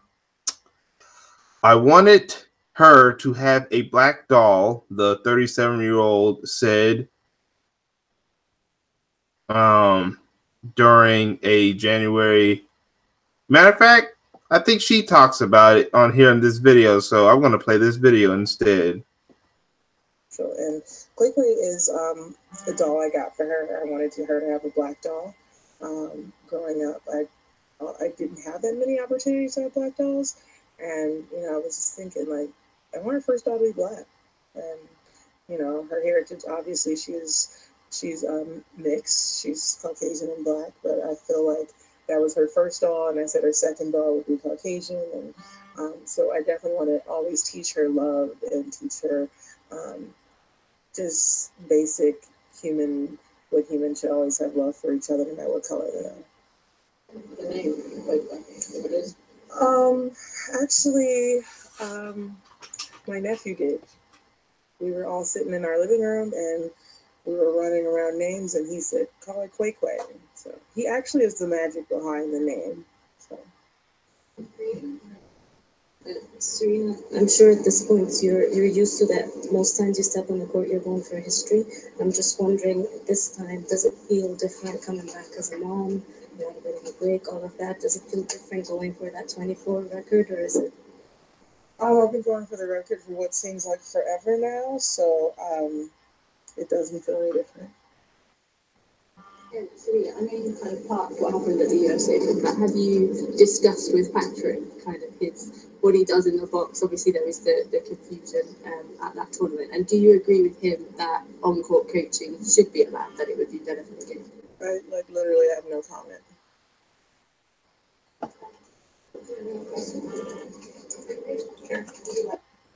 This is basically talking about some other stuff, but the one part I wanted to get on is basically was about the black doll. So I think giving her daughter the black doll first is kind of a good thing. I know a lot of people have been questioning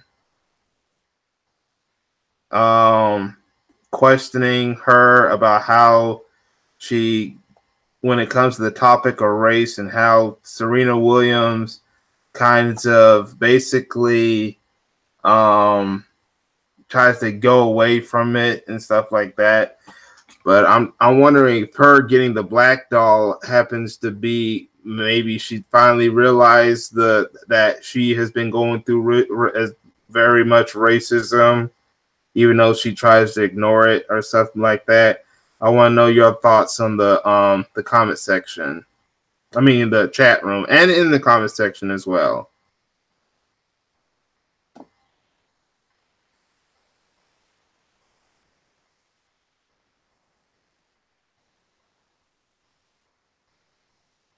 Hello? Anyone? Infoman? Well, I'm glad she's doing it, but she is I'm here. kind of late, though. Yeah. She's kind of late with it, though, isn't she?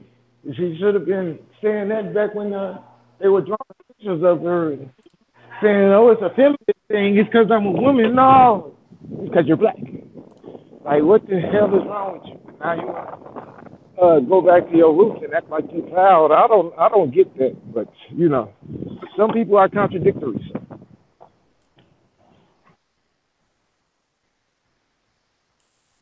J-Dog. Yeah, I'm here. I'm just looking at the chat because I got some new people. K Hill's like, how about don't swirl? We got McKim.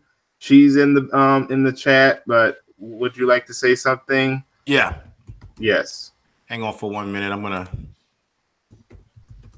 This is what I like to say, J-Dog. This is problematic on so many levels, and I'm gonna tell you why. The reason why this is problematic is because it's the old saying. I did a video on what's that, the Gambino, whatever, that brother that does that show, Atlanta. You can't talk black and marry and sex white. What do I mean by that? On the one hand, she's talking about, damn, this is so problematic, J-Dog. On the one hand, she's talking about how she wants to give her child a black doll, that was important to her. See, this is why, and ladies in the chat room ain't going to like what I'm going to say. This is why I'm going to stay straight to this, as I said the other day. Women love their children more than they love their men, in my opinion.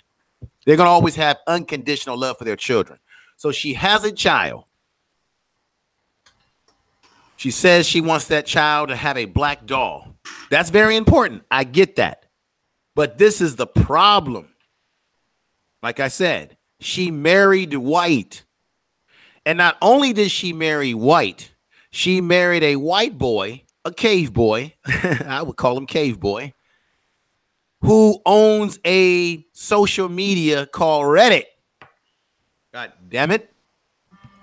And this social media page that he has gotten rich off of is known for harboring white racists, white people that think they're superior to us. And we sometimes use the term white supremacy. I say white people who think they're superior to us, but they're not. The mayonnaise people. All right. That's my goddamn word, folks. Don't you? Y'all heard it here?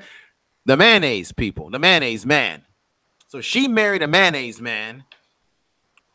How do you reconcile not only having a relationship with a mayonnaise man who has a website that pushes that type of agenda, It's a haven. And that other mayonnaise boy who went to Florida and did that shooting at the video game convention, he was a part of that rhetoric, because they get on there and they use epithets towards us, brother.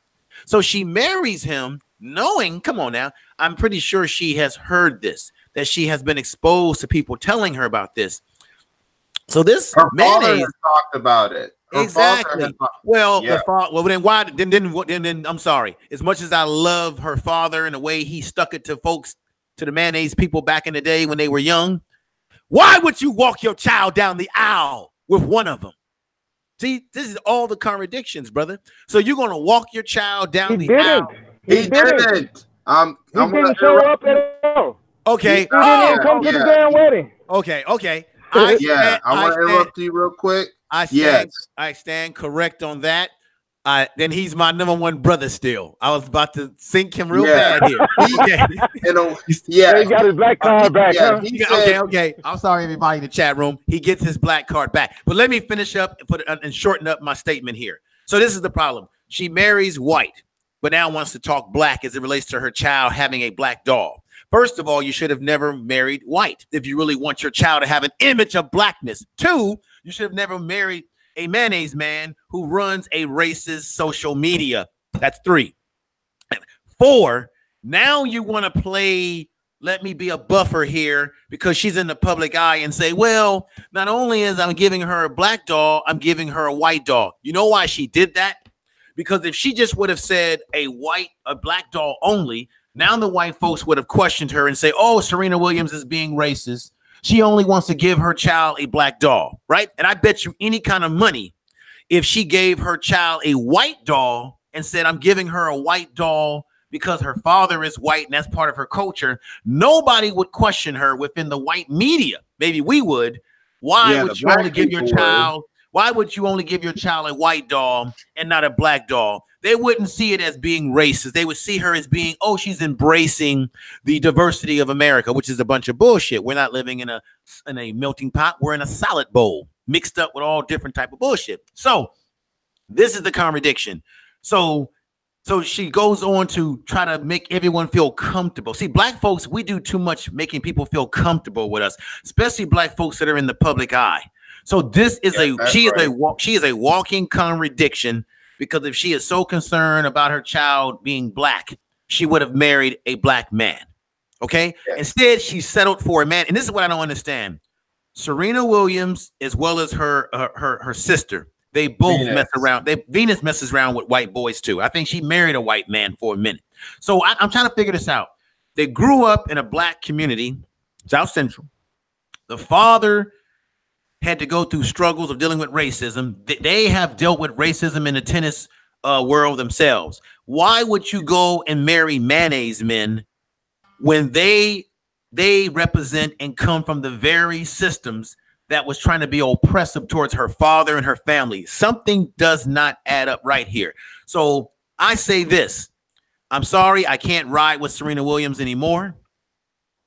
Me either. Sisters out there who jump on black men for getting with white women, y'all should be just as furious and just on top of her as well, because her statements, although it may come off as if she's trying to be balanced because the father's white and she's black, the bottom line is, if she really was concerned about her child not being confused, she would have never laid down with this little racist mayonnaise man who runs a racist paper. I cannot get that. I can't pull that out of my head. You married a man who has a racist social media, and he has done nothing to drive the racists off of. You can go on Reddit right now and you'll find these racists on there.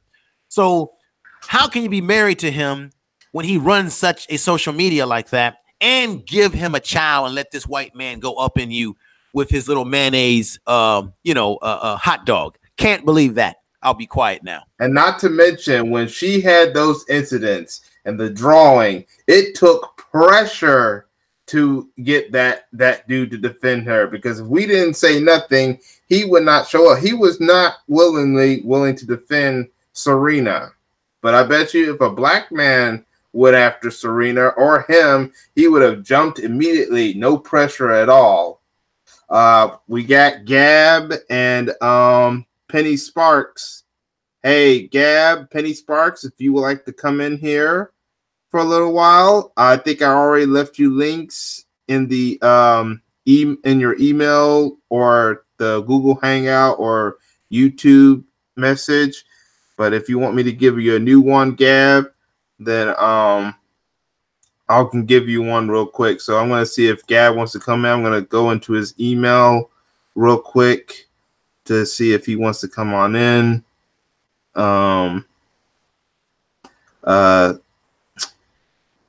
See if he want to come on in. So I'm going to give him a link in case if he wants to come on in or not. But yeah, the situation. Whoops. Sorry about that. Looks like. Hold on. Sorry about. Hold on. I forgot. Crew, was there anything else you would like to say about the situation?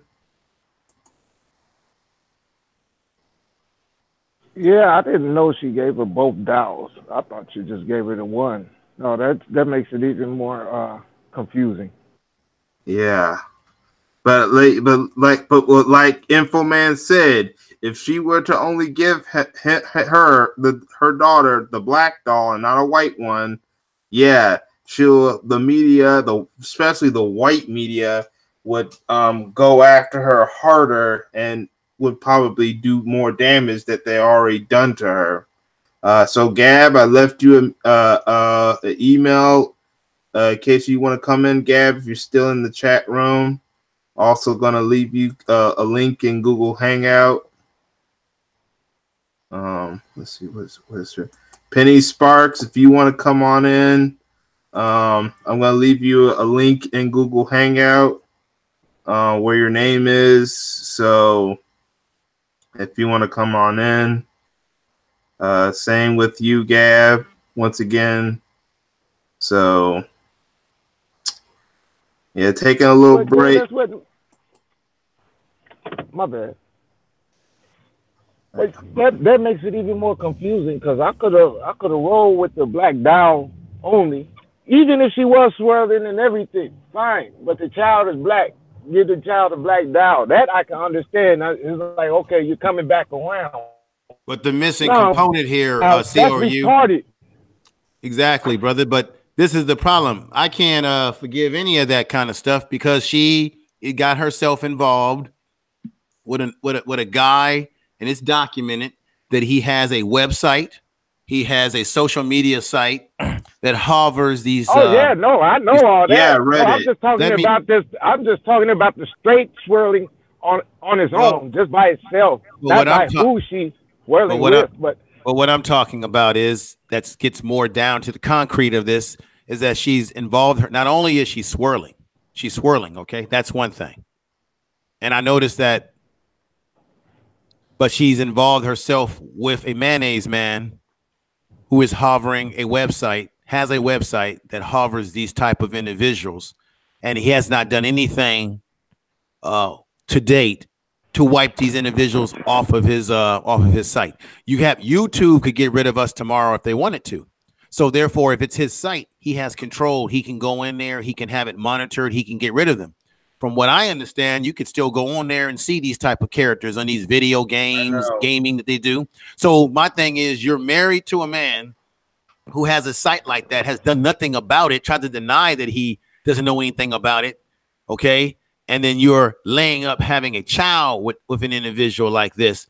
That to me is a no-no.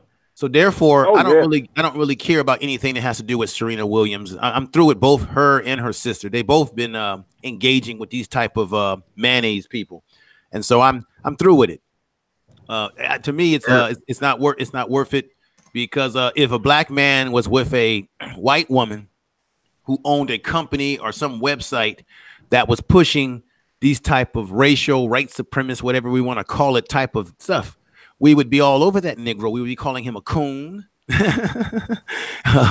a buck dancer, and the sisters would certainly run his ass out of town. Now, let's be honest about that.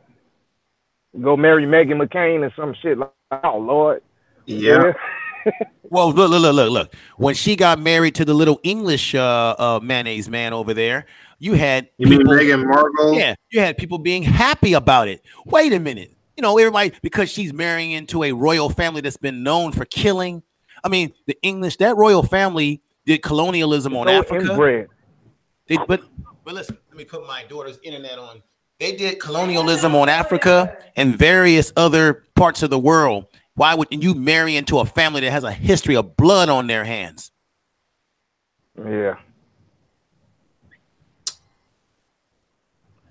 It's all bad. It's all bad. Yes, all bad. I guess Gab or anyone else is not going to join us in right now, but yeah, let's get on to the next topic. There's actually a couple more topics I want to talk about. The big one is about the Super Bowl. Of course, let's be happy that we're boycotting and not watching no NFL football games. I'm now desperately waiting for the Freedom Football League to happen. So there's a lot of unfortunate black celebrities that decided to participate in the NFL Super Bowl halftime show. You got people like Travis Scott, who's listen music I will no longer listen to, but you also have legends. You also have some legends involved. Oops, sorry, wrong thing. Wrong thing, ladies and gentlemen. Man, one of the things alive is when you make a mistake, people will see it. But you even have people like Jermaine Dupri, because he is from Atlanta, big boy, also he actually from Savannah, Georgia. He just moved to Atlanta to start his career. And then you have another person, I think, who's from Georgia, Gladys Knight, who is going to sing the national anthem of all things. I'm like, you're going to sing the most racist song in America. And I call it, once again, the original diss track. All right, before you say diss tracks came from rappers and stuff like that, no, the original diss track, the first true diss track, came from the singing of the national anthem because of that verse that mocks slaves. But you have this woman, a legend, at a time where black music was truly celebrated. You didn't have all the ratchetness in some of today's black music, but black singers who could sing, and yet you have one Gladys Knight deciding to sing the national anthem. And you want to know the surprising factor before I talk about Gladys Knight? You have ratchet and minstrel shows like Cardi B, yet even she was willing to turn down the offer. Cardi B wants nothing to do with the Super Bowl. She supports Kaepernick. Yeah, I don't like Cardi B. We know all the ratchet stuff Cardi B is. I still don't trust Cardi B. But even she had somewhat principle, whatever principle that is somehow in Cardi B, to turn down the Super Bowl to support Kaepernick. But you have someone with honor, someone with principle like Gladys Knight willing to do the national anthem and basically sell her soul out and going, this Atlanta, I'm coming home. And you won't believe the harsh things that was. So luckily, rightfully so, a lot of these artists are getting called out because they know that the NFL is just going to use them as a minstrel show or to say, hey, we're not racist and stuff like that, and try to back away from the fact that they blackballed Colin Kaepernick. Another real reason why I will not watch another Super Bowl or any NFL game ever. But you had Gladys Knight try to double down and go after, hit back against people who rightfully criticized her for the Super Bowl, saying that it's her country. She did things for the civil rights movement and stuff like that. And I'm like, well, knowing the Black experience, and then you even have Jermaine Dupri saying that he's going to meet with the mothers of police brutality victims to discuss his involvement with the Super Bowl. Discuss what? The only person that really did something in honor of the victims of police brutality was Colin Kaepernick. And what happened to him? He got blackballed.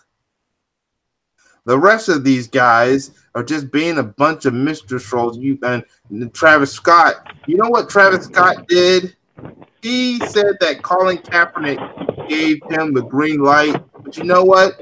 That was a lie. Colin Kaepernick despised Travis Scott's decision to protest at the Super Bowl. Colin Kaepernick was let's just say Colin Kaepernick says that in a way is saying that Travis Scott is a traitor.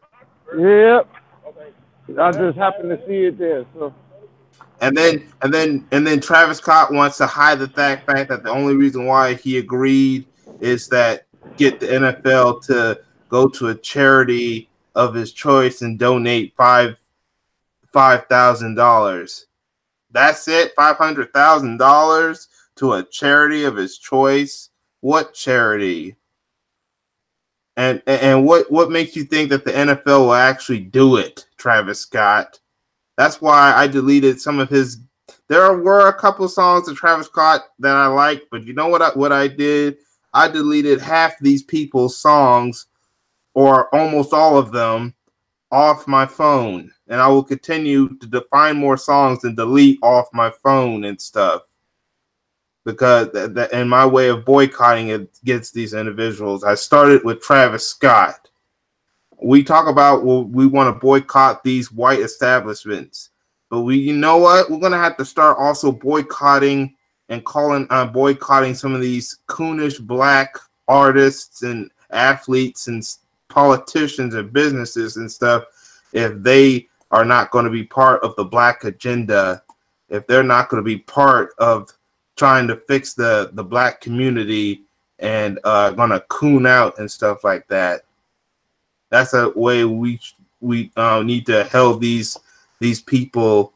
Oh yes, the whole Dark Void, the Kardashian thing. Yeah, all right. So you boycotted Ice-T's music. Yeah, I boycotted his music too.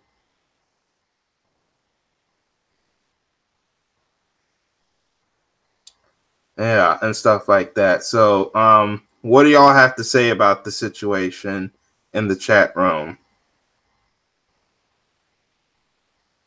I never really was into Travis Scott. He had some decent beats, but he always seemed a little off to me. But yeah, that's not a good look. That's you to be singing that song. So, yeah, but yes, Gladys is off the list. But I think, I don't know, I think folks once they get old, they start cooning. You know, see, it's always an Uncle Ruckus type coon. It's always the old guy that's cooning. They're like, man, I'm done with it. I'll just go with the flow. It's terrible. Yeah. What I noticed, J-Dog, is that a lot of our older school entertainers, such as Gladys Knight, folks like her, they always seem to have money problems, and they tend to do these sort of behaviors because of their money problems.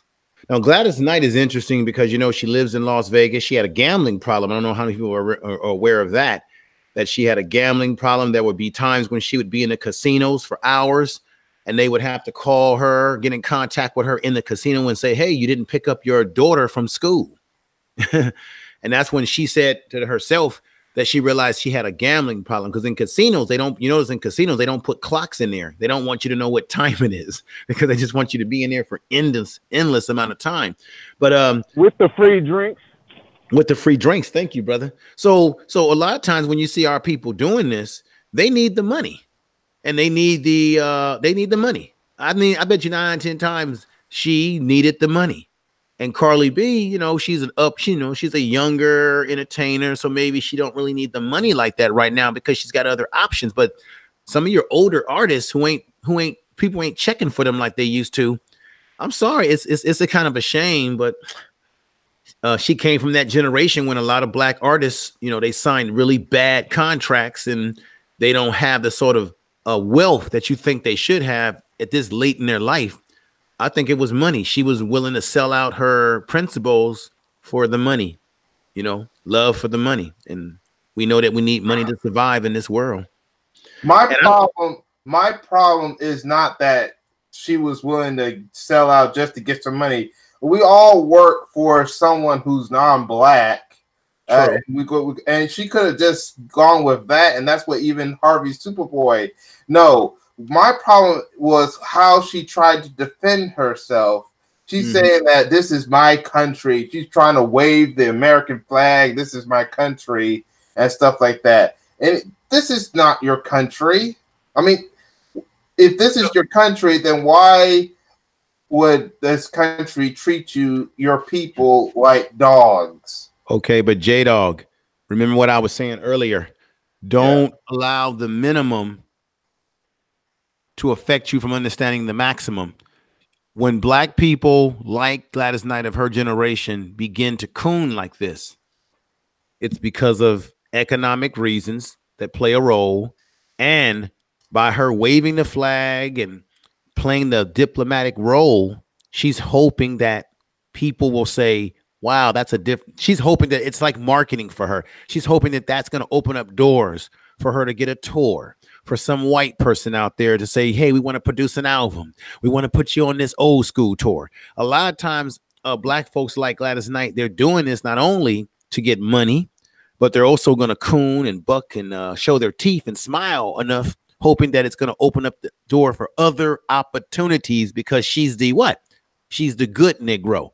See, I'm the good Negro. I as a master, believe that America is a good place for a black person to lay their head, master. I'm the good nigga. Just give me another job, Master Charlie, and I'll tap dance for you. I'll buck dance for you. I'll dance Jimmy Crack Corn to Jimmy Crack Corn peanuts. You see what I'm saying, brother? Yeah, I see what you're saying. And this is also why it's time for us as the black community to start learning more wisely about the power of money and start learning how to use our money wisely. Start learning how to, let me click off my screen real quick. Learn how to not go into bad contracts. Learn how to invest. Learn how to build our own. That's why segregation was bad. At least, integration is starting to realize integration was the worst thing ever. Segregation, we at least had our own businesses. We were forced to go to our own businesses, but at least we had our own, and we didn't have to worry about cooning and buck dancing. And that's why I can't wait till the 50 somewhat former athletes launch the Freedom Football League. I mean, majority of them are black that are running this. You have Ice Cube trying to buy networks so that he can air his big three. That's another thing. Al Heyman has, PBC. He runs the show there. So we need more leagues that are under black ownership, and then more record labels under black ownership, so that, like in the independent circuit, so that these artists don't end up in the same financial issues as their elders or even some of the new generation mumble rappers. See, Travis Scott, he's popular now. He's a new generation rapper, or the new age rapper, what they call him. And he probably does not have as much money travels, or does he? And he's popular, but yet he still wants to perform. But then again, it's them Kardashians that probably messed his mind up. Well, brother, one of the advantages that entertainers have today that they didn't have in yesteryears is a lot of these young people today are doing better with their money in terms of signing contracts and what have you. They're a little bit more astute to it now because they got, better handlers. However, everything about the music game, like the boxing game, it's a game that is rigged. It's a game that's usually run by people that are ex-thugs and criminals themselves. And so it's a con game. When you look at the word contract, and I think Prince said this, which is why he changed his name from Prince to the Symbol, because he was under a really bad contract with Warner Brothers. And Warner Brothers told him when he tried to break his contract that anything that you make, if you try to leave us, anything that you make under the name Prince, we'll own the rights to, we'll make the money. So Prince was slick. What he did is he changed his name to the Symbol. That's why he did that. People thought he was crazy. And everything that he produced under that name, Symbol, Warner Brothers did not get a piece of that. Okay. And then once Prince got his masters, he talked about how the term contract, if you break it down, it means a con, C-O-N, con, like a con game, track. It's a con game, right? And doesn't it, don't you find it interesting that the minute he got his masters, same thing with Michael Jackson, the minute Michael Jackson got full control over the music industry and Prince, they both end up dead. All right. Yes. A lot of people don't realize that there were a lot of incentive for Michael Jackson to be dead. Do you know that Michael Jackson controlled rights and musical rights, not only to the Beatles, but Mariah Carey, a variety of different groups that are losing my mind right now. He controlled the rights to a lot of well-known artists and groups. He was the goddamn music industry, and people don't know that. And yet they're saying, oh, he was broke. Well, if he was broke, why haven't the Jackson family filed bankruptcy on the damn ranch that he lived on? So, so what I'm trying to tell you is black people who decide to be independent in these type of industries usually end up what? Killed. Dead. Killed when they fight against the system, this Luciferian system that is the music business and many other businesses like it. Okay, so that's why I was saying earlier, we've got to focus on the maximum and not the minimum. Picture. All right.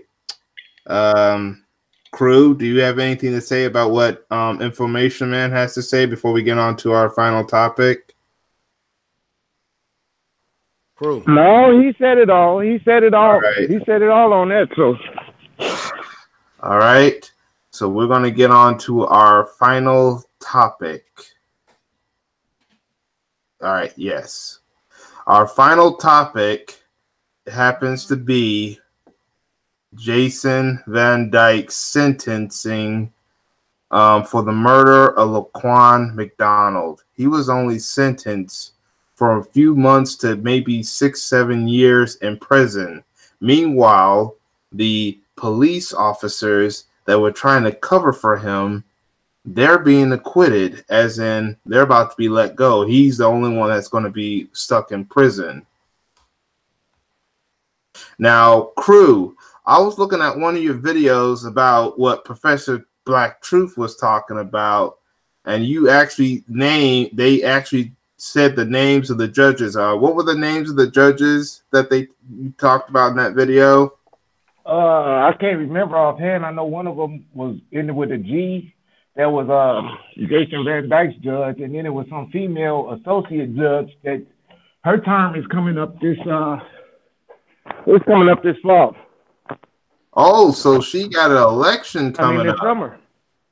In the summer? Was appointed. Yeah, she was appointed. She wasn't even elected. She was appointed judge. But she does have an election coming up. I guess the whole bigger picture thing, Mr. Info Man, I think this is the perfect time to start getting the bigger picture, Information Man. What you said earlier, because of this situation. What do you have to say about that, Information Man?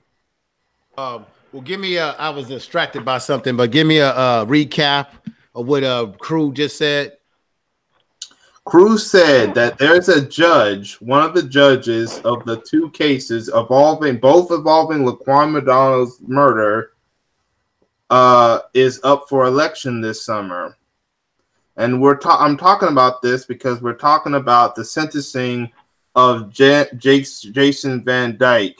People were hoping he got a lot more, but like 20 to maybe life, but he's only getting 7 years in prison, maybe less.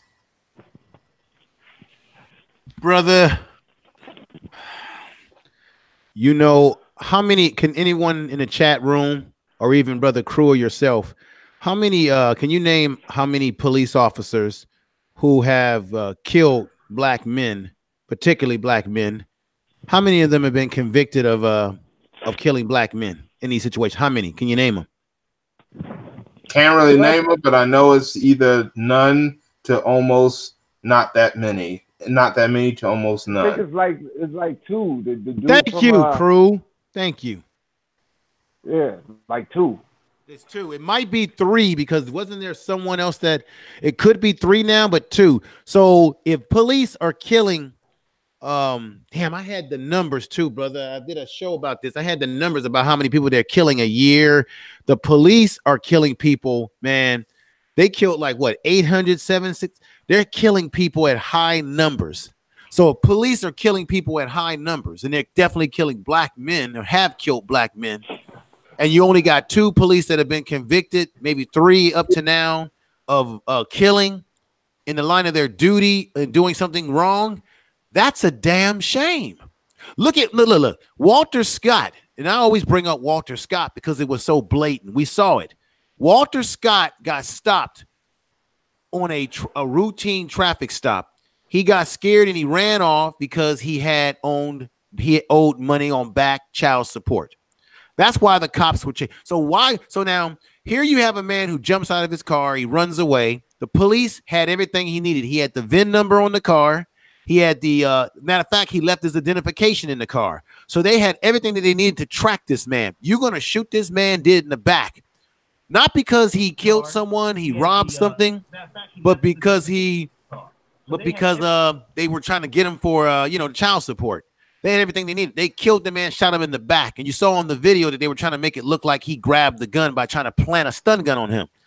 If that police officer did not get convicted, I don't think he did get convicted completely. I think he actually did went to jail. Did he go to jail? Can anybody what are they saying in the chat room?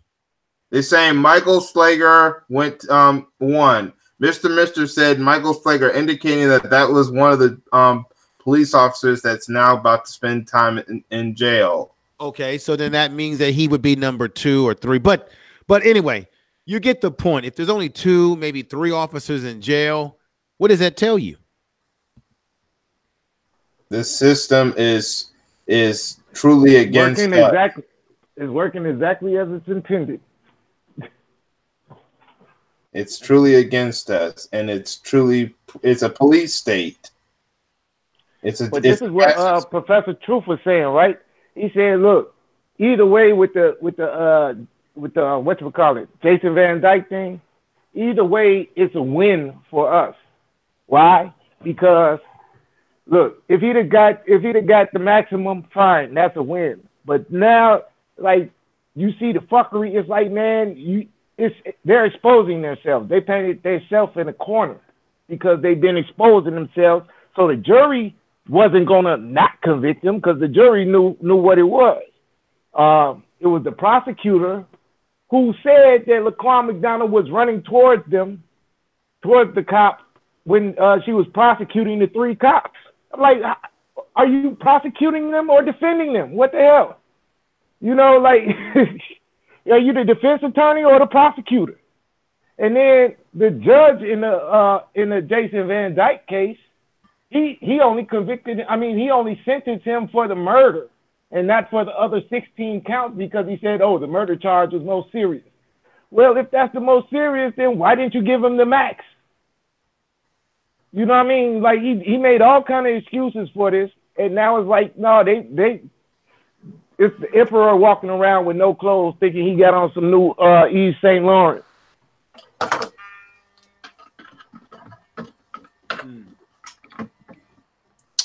Sorry about that. My phone was starting to ring, but I heard everything you said.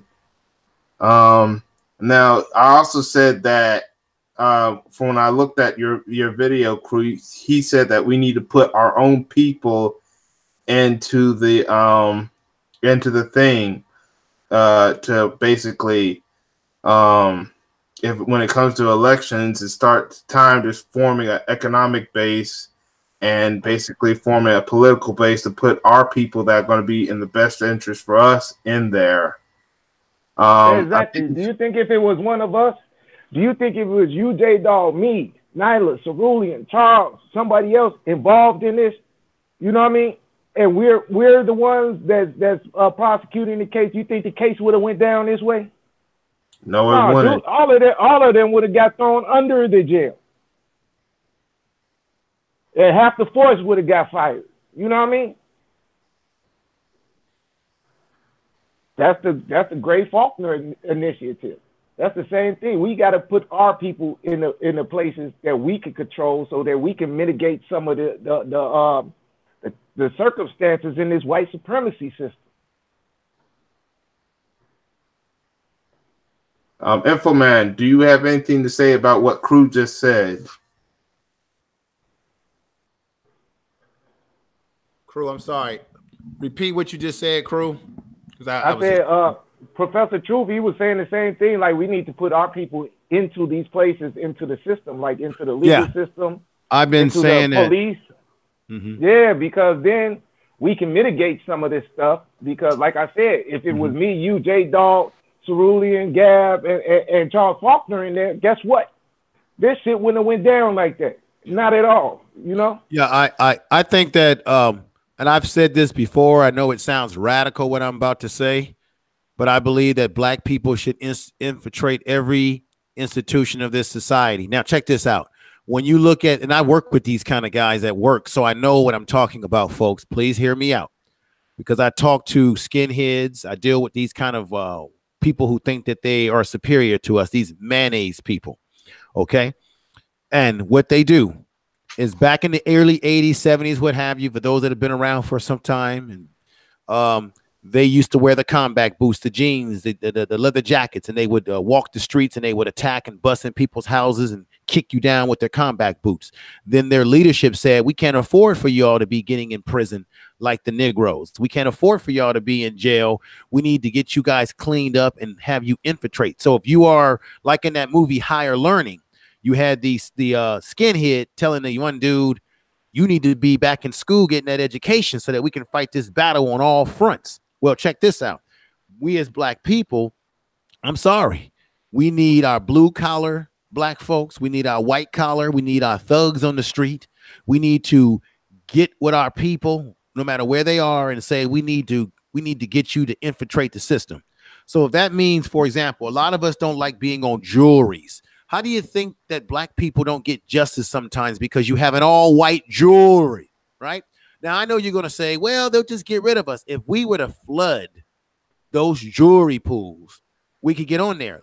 Look what happened with OJ. Yes, OJ was a coon, but OJ won because you had black folks on that jewelry that were willing to say, you know what, we're gonna take one for black folks this time. So for example, when I've gone to jury duty, that's right. Sometimes if you want to get on that jury, act like a coon. So if they ask me a question and say, what do you think about your country? What do you think? I will be the biggest. I love America. America's a great place. I love it. I have a flag in my bedroom. I wake up. I drink America. I sleep America. I want to say everything that sounds coonish so that them white folks will get me on that jewelry, and I'll be the spook that's set next to the door. Remember that book? The spook that's next to the door. Yeah. He acted as if he was a coon when he took everything that white folks taught him in their CIA and he brought it back to the black community. So black people, there is a time when it is appropriate for you to be a coon if you're going to infiltrate so that you can take secrets back. Back in the 40s, like the spook behind the door. Exactly, brother. So back in the 50s and 40s, remember when you had black people working as maids and butlers in the white people's houses? And then they would act coonish. Yes, sir, ma'am. Yes, sir. And then when they would go back to the church or they would go back to the barber shop, they would give information about what white people were doing, what they had planning, right? Even black people who were in the, you saw in the Lee Daniels movie, the butler, that is a true story. You did have black butlers in the White House that would come back to the black community and tell us what they were planning and what they were doing. So we need to have that type of attitude today in the 21st century, where we infiltrate, whether it be law, educational systems. You may have to act like you are a Armstrong Williams type of Negro for white folk, because white folks love black people that are docile, that are not threatening. So you may have to act non-threatening while at the same time working as an operative for the black community. Now, who can be down for that? I can. Another thing is we need to start getting our economic base and our political base. When it comes to some of these elections and stuff like that, we need to research, demand, vote, or even run. Those 4 things, which means if there is already a candidate, we need to research on the candidate and see what he can do, he or she can do for us. And then if you think if that candidate desperately wants our votes, we need to make a agenda, a black agenda. And this is what I kind of talked about along with Underrated Darkness on his chat the other night. We need to make a list, a big giant list of demands of this is what we need for our community, not people of color. I didn't say all that, but not just people of color, not minorities, for black people, what you're going to do for black people, and put the list of demands. And if that person actually does it and keeps to his word, that's the person we vote.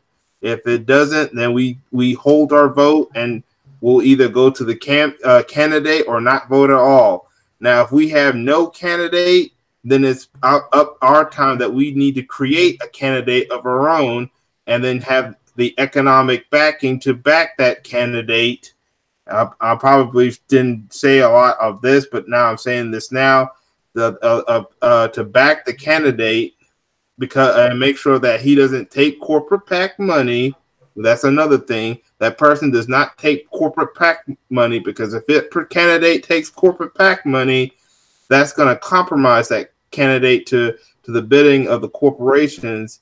That's why we have to grow our economic base. That's where the economic base comes in, and we just do straight donations to that candidate, and we should show that this candidate is willing to fight for the sake of the black community.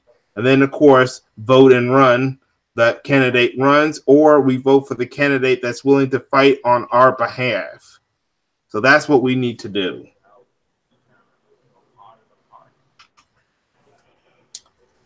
Now, does anyone have anything to say about what I just said? Yeah, I agree. We need to.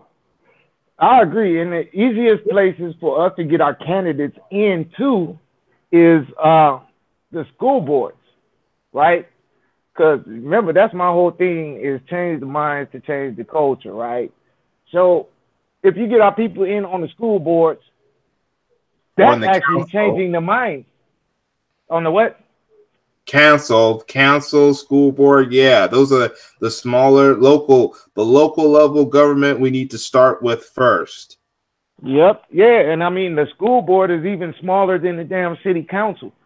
You know what I mean? Like, and even the city council are getting even if we didn't get our mayor in, you know what I mean? Like, say we didn't get our mayor in Chicago, right? But we could get all of us that deal with each other on YouTube and say, okay, everybody, let's put in $20, right? If you can get half of your subs to give you $20 and we all put that into a pile and send that off to the politicians so that we can get this particular issue addressed. Guess what? That particular issue is going to get addressed, because ain't nobody going to turn down $200,000. All right, this Andre Toppings Jr. says that this Harzem Nazigi of the new Black Panthers could be our worthy candidate. Yes, we need now we know about these political parties, Democratic, Republican. We'll need to somehow find a way to infiltrate our people into these parties, but still they will do only things in our interest. And then eventually they will leave those parties and start helping us in the case of forming our own political party as well. Now, for the political parties. You also have the Independents, the Libertarian, the Green Party, but we may not be in the level of forming our own party, but that will be the goal, is to be financially and politically to the point where we do form our own party. But with the ones we have now, we need to find a way to infiltrate and make demands in our favor, to like Information Man says, we need to infiltrate these other parties so we can find a way to spread our agenda.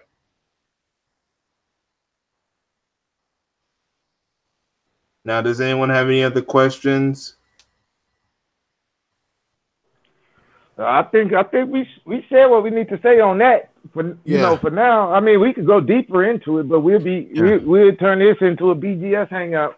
Yeah, that. But J Dog, that's the bottom line is we need to do whatever we can on all fronts to be the spooks that sit next to the door, to be able to take information. Because when you look at today being Dr. King, everyone has this off because of Dr. Martin Luther King Jr.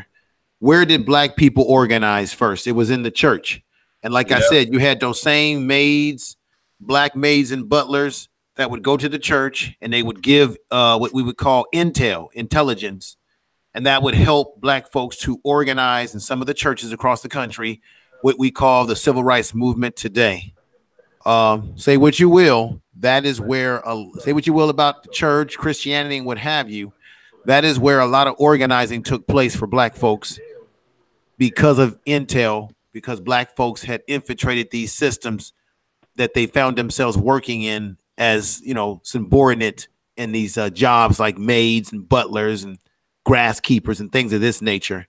And they had to play the role to make white people think that they were docile, while at the same time, for example, and I must bring this up, when you look at plantation and slavery, what was one of the ways that they were able to communicate and let black folks know how to get to the north, how to escape from the plantation? What did they utilize, brothers? This is a test.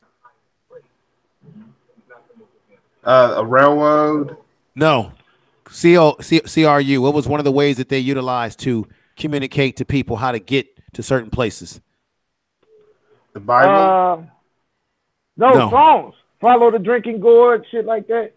Okay, those of you that are Christian, you go to the church. You guys are hitting on it closely. It was the how when you go to black churches and you hear black people singing spiritual hymns and stuff like that. Go tell it on the mountaintop. A lot of those spiritual hymns and those fables, like Esau fables, those were secret messages that they were telling other slaves how to escape, where to go. And white people would not know that black people were were infiltrated. They would just think, oh, look at my happy darky people, my happy black people. They just singing songs. These Negroes just love to sing and dance. No, black people came up with songs, spiritual hymns, and dances to tell you how to get the hell out of there to freedom. Now, how about that? That's that follow the drinking gourd shit. Swing low, sweet chariot. Yes. All of that. That's all code. That's all code talk. Yeah. Tell me, anybody in the chat remember, I'm a musician too, Info Man. Oh yeah, brother, for folks in the chat room, how many of you disagree or agree with what I just said? Go back and look at your history. A lot of these, that's how a lot of our music got created. Andre Poppins says Bobby Seale is still organizing our people at 81. Okay, that's good. That's good, yeah. The Amiri Baraka Blues People or something. You read that book? Oh yeah, I read a little bit. There's a lot more I need to read though, CRU. There's so much more I need to get my hands on.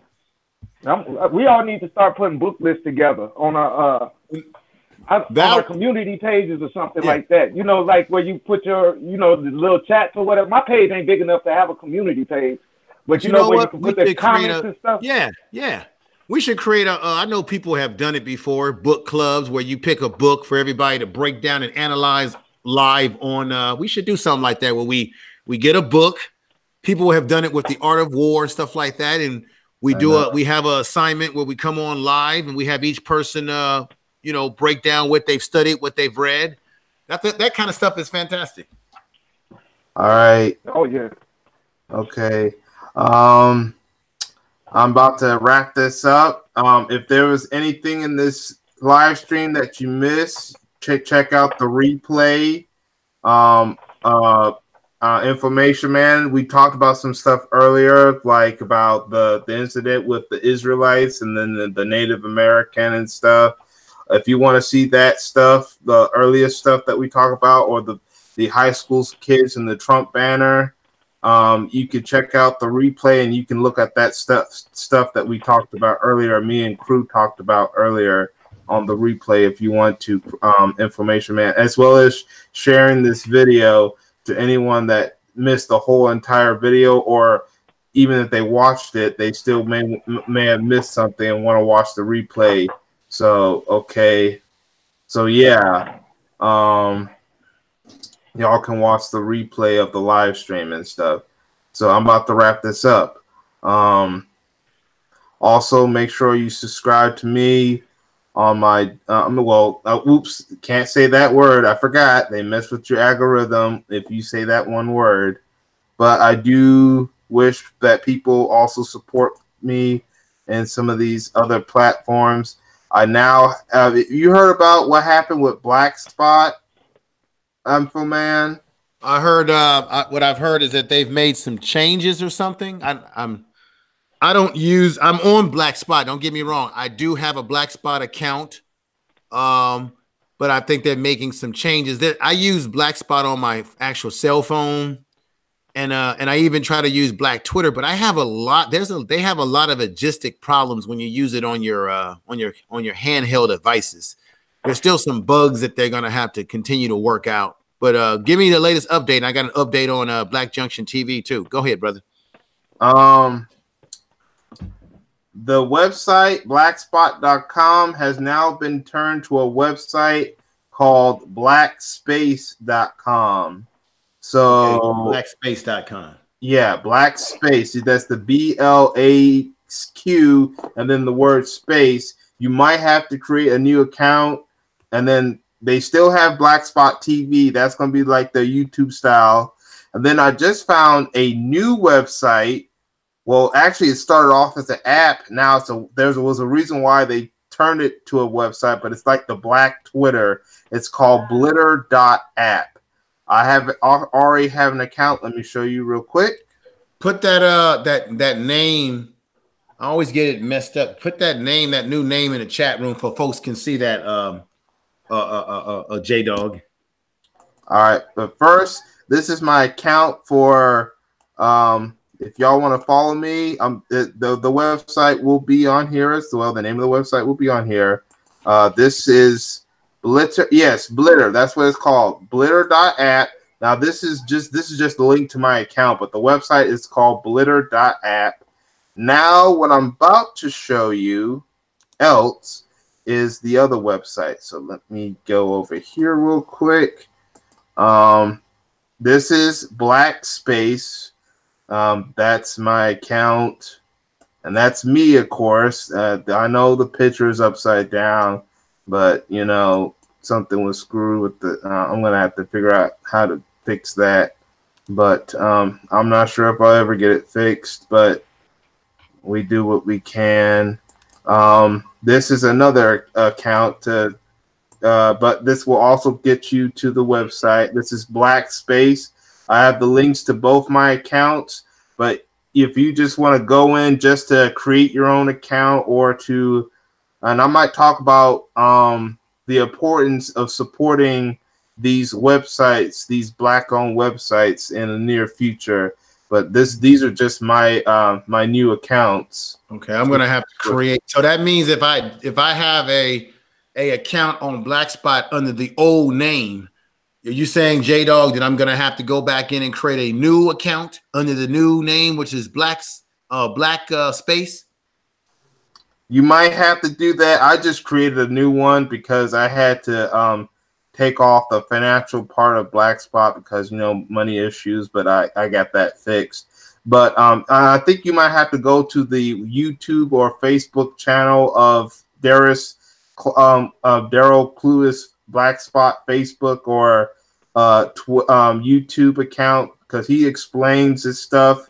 I didn't really go to his video, but I learned from an email of what he had to do when it of what was going on when it comes to the creation of this website, Black Space. But these are two websites that we should try to check out and support. You will have to pay monthly or a monthly subscription in order to use Black Space. Blitter, you don't have to pay anything. They probably found some way to donate money, unless of course you probably do some premium, then you may have to pay. But you can make a free account on Blitter. You will have to pay for Black Space, but I'm willing to pay because I'm willing to do whatever it takes to support Black-owned social media sites. Yeah, I hear what you're saying. Mm-hmm. All right, so I'm gonna click off my screen. And of course I have Black Junction TV. Let me show you the different accounts for that I have. Shoot. Of course, this is my main channel right here. I'm gonna put the links. I'm just gonna put random links to the different channels. And then later I might have them in the description box and comment section, so if you can come back when you're watching the repeat to whether you subscribe, or you can go to my different videos and subscribe and stuff. Let's see what else. And then these are my backup channels. J-Dog Talks. We got 41. And then this is Voice of J-Dog. J-Dog Speaks. And J-Dog Live.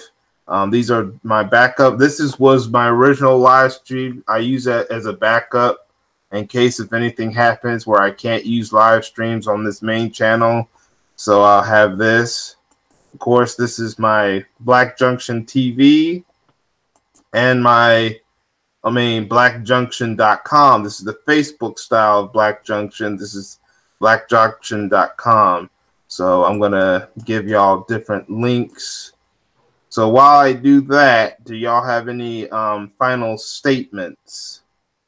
There should be like at least 4, 5, 6 links to my different accounts. And then also if you want to create your own accounts to these websites. So do y'all have any final thoughts? Let me just say I appreciate you allowing me on the panel, man. It made my my day go by. I'm back home now, so you know. I think this was a lot. We covered a lot in this, and there's a lot of information we gave out. So I do appreciate that, and I'll probably most likely be on here the next time, and I'll shoot you a link next time I go live too, in case you want to jump on or something. All right. Infoman, do you have anything you would like to say? Yeah, I want to say thank you for having me on, J-Dog. It's been a minute since I've been on here with you. Thanks a lot. These were good topics, and keep doing your thing. Everybody give this brother love, and you know, he's doing some good things on his channel. So thanks a lot, J-Dog. All right. And I know there were some topics we talked about you missed. So if you want to see those topics that me and crew or myself talked about, just once again go to the replay, and you probably be able to see those topics if you wanted to look at those topics. But yeah, so let me put these last minute links real quick, and then I'll say my final thoughts. First of all, it was great for y'all to come over.